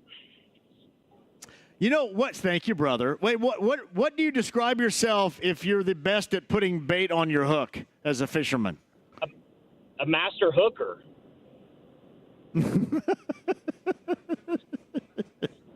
Well done, man. Thank you for the birthday wishes, brother. What you got? Well, so I don't know if you saw it, but I've already reached out to Jim Irsay on behalf of all the Colts fans that I will gladly take over Chris Ballard's role for a smidge of the salary, and I guarantee within 3 years the team will be better than what it is at this point, right? So here's what, and I'm listen, with you. Go ahead. Go okay. ahead. No, you go ahead. It's your show. No, I'm gonna follow your lead, Fitch. Go ahead, man. I'm with Team Blow It Up, but here's what I would do. I would get rid of the head coach. He has too many dumbass attacks, whether it's last season, this season, any season, right? The GM, we all know, he stinks. So what I would do if I was Jim Irsay is I'd fire everybody right now. Let's get a jump on the thing. I would hire Mike Vrabel and let him pick the GM. And here's why. The guy knows football. The guy won divisions. He went to the AFC Championship with Ryan freaking Tannehill. And he just would instill toughness and accountability back in this Colts organization, which has just turned into a complete clown show. I will tell you this. That's all I got. It's even more magnified. And C. Fitch, thank you very much. Like, I don't mind the whole Vrabel scenario. Like I said, I don't think this is going to happen whatsoever, but C. Fitch brought it up. I don't mind the Vrabel scenario. They're not going to let him pick it, but we also know how much certainly Jim Irsay did reportedly like Vrabel way back when. Yeah, I don't know if the luster's off that star. Like I said, they're not going to do any of this. But if you're Vrabel, you probably don't lose too much any longer because Tennessee looks like an absolute mess. I mean, you look at Rand Carthon coming in, after they dumped John Robinson, they had issues down there, don't get me wrong, and Vrabel got caught up in all that stuff. But when people think about what they want in a coach, and maybe it doesn't work out that way, and people are talking about accountability, Vrabel's been one that will hand out the accountability. People always look at like Dan Campbell as being able to do that too.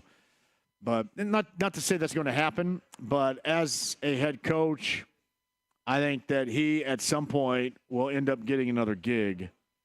I've just told you how this is going to go down here. And again, I think this is a situation where this organization is, and the results that we have seen, it's in a rut right now. What you witnessed yesterday is the norm. And I described Chris Ballard as the maestro of mediocrity. This team would be maestros of mediocrity. This organization is the maestro of mediocrity. And I don't think you get around that by just doing, one thing or two things. I think if they make a change, that it's going to be all three, but they're not going to do that. I think the only way the change is made if you do all three. I just don't think doing the general manager, or this is what I don't think they'll do. The general manager, the head coach, the quarterback. I think as long as one is going to stay around, all three will stay around. And then I think they'll try to position that as, hey, you know what? If we finish 9-8, this is us.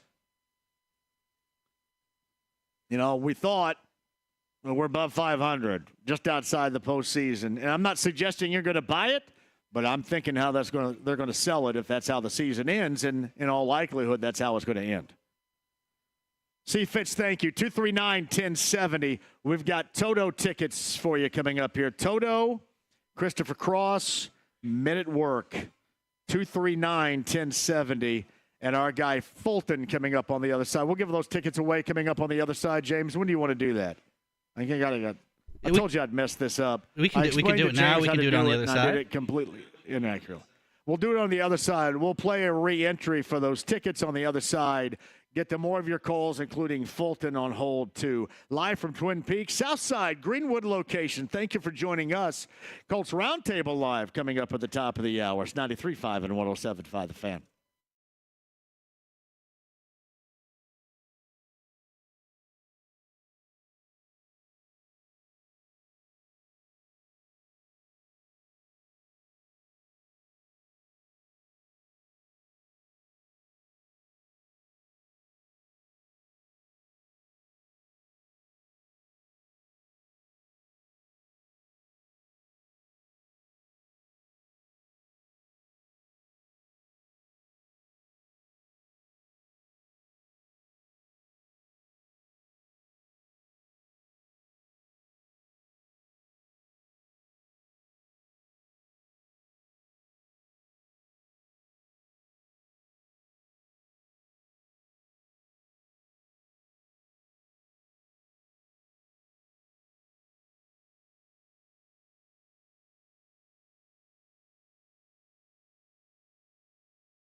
Ride with JMV. I don't know what the hell's in there, but it's weird and pissed off, whatever it is. 93.5 and 107.5. The Fan. We do have sad news for you to report in a second. However, much better news for you. With your chance to win right now, Toto, Christopher Cross, and Men at Work. August, Ruoff Home Mortgage Music Center, the first of a pair all week long, will be given away to that show. Great show, by the way. Number 9 at 239-1070. Me on my birthday giving back to you for that show. 239-1070, your chance to win. And what should be a fantastic show is now. To the sad news, the Phoenix Suns announced that Dick Van Arsdale spent 9 seasons with the team, died today at the age of 81. Of course, Van Arsdale, Tom and Dick Van Arsdale of Manual High School here locally, absolutely legendary. The first points in the history of the Phoenix Suns, Dick Van Arsdale scored back in 1968 in their expansion season. 3 seasons, all Big Ten honors as a junior at IU. And certainly around these parts, the Van Arsdale twins, legendary here. Dick Van Arsdale described as the original Sun and a member of the Ring of Honor. And has passed away at the age of 81. Sad news indeed. Local news, Manual High School, IU, for Tom and Dick Van Arsdale. Just legendary performers. Legendary in basketball. 12 years in all for Dick Van Arsdale in the NBA. I think he ended up with the Bucks at the tail end of his career. R.I.P. indeed. 239-1070 is the number. Our guy Fulton is on hold and joins us now. Hello, Fulton. How are you, buddy? Good. I have a surprise for you. Hey, Fulton, talk to me, buddy. Yeah, I'm here.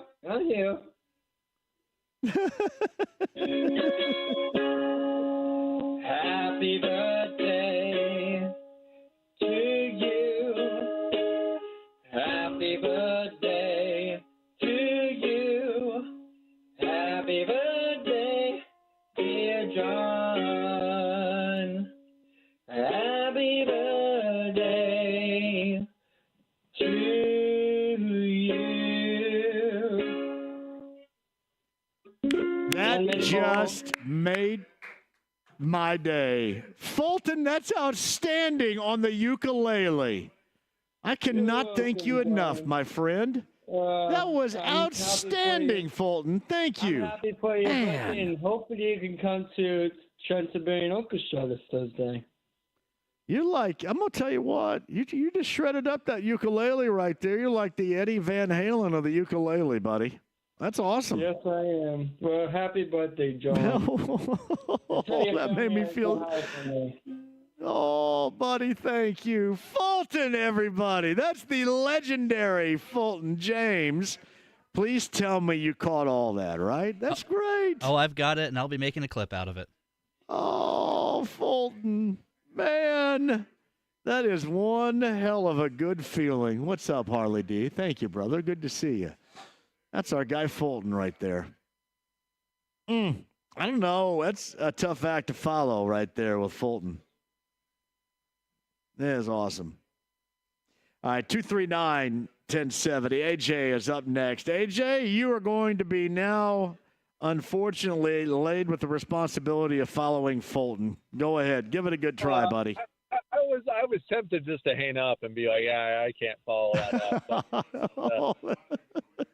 That was really not even That's my awesome. That makes me feel so good. What a great kid. Golly, that makes me feel good. But go ahead, AJ. Well, I was going to say this regardless, but I don't have a song for you, but let me be the 1,000th person today to wish you a happy birthday. So thanks, buddy. That's very kind, AJ. Thank you. You have a birthday right before Christmas, which had to really suck as a kid. So, but you just got a great, yeah. You got a great couple. so we have that going. Yes, that makes up for it.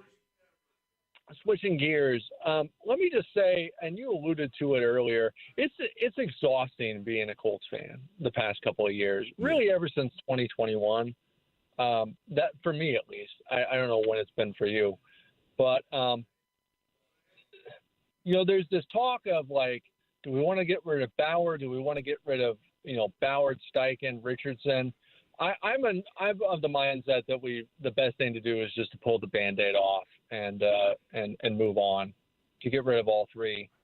And I say that as a guy who likes Anthony Richardson, but I think the one thing the Colts cannot do is bring Chris Ballard back. There's just so much negativity at this point with his tenure.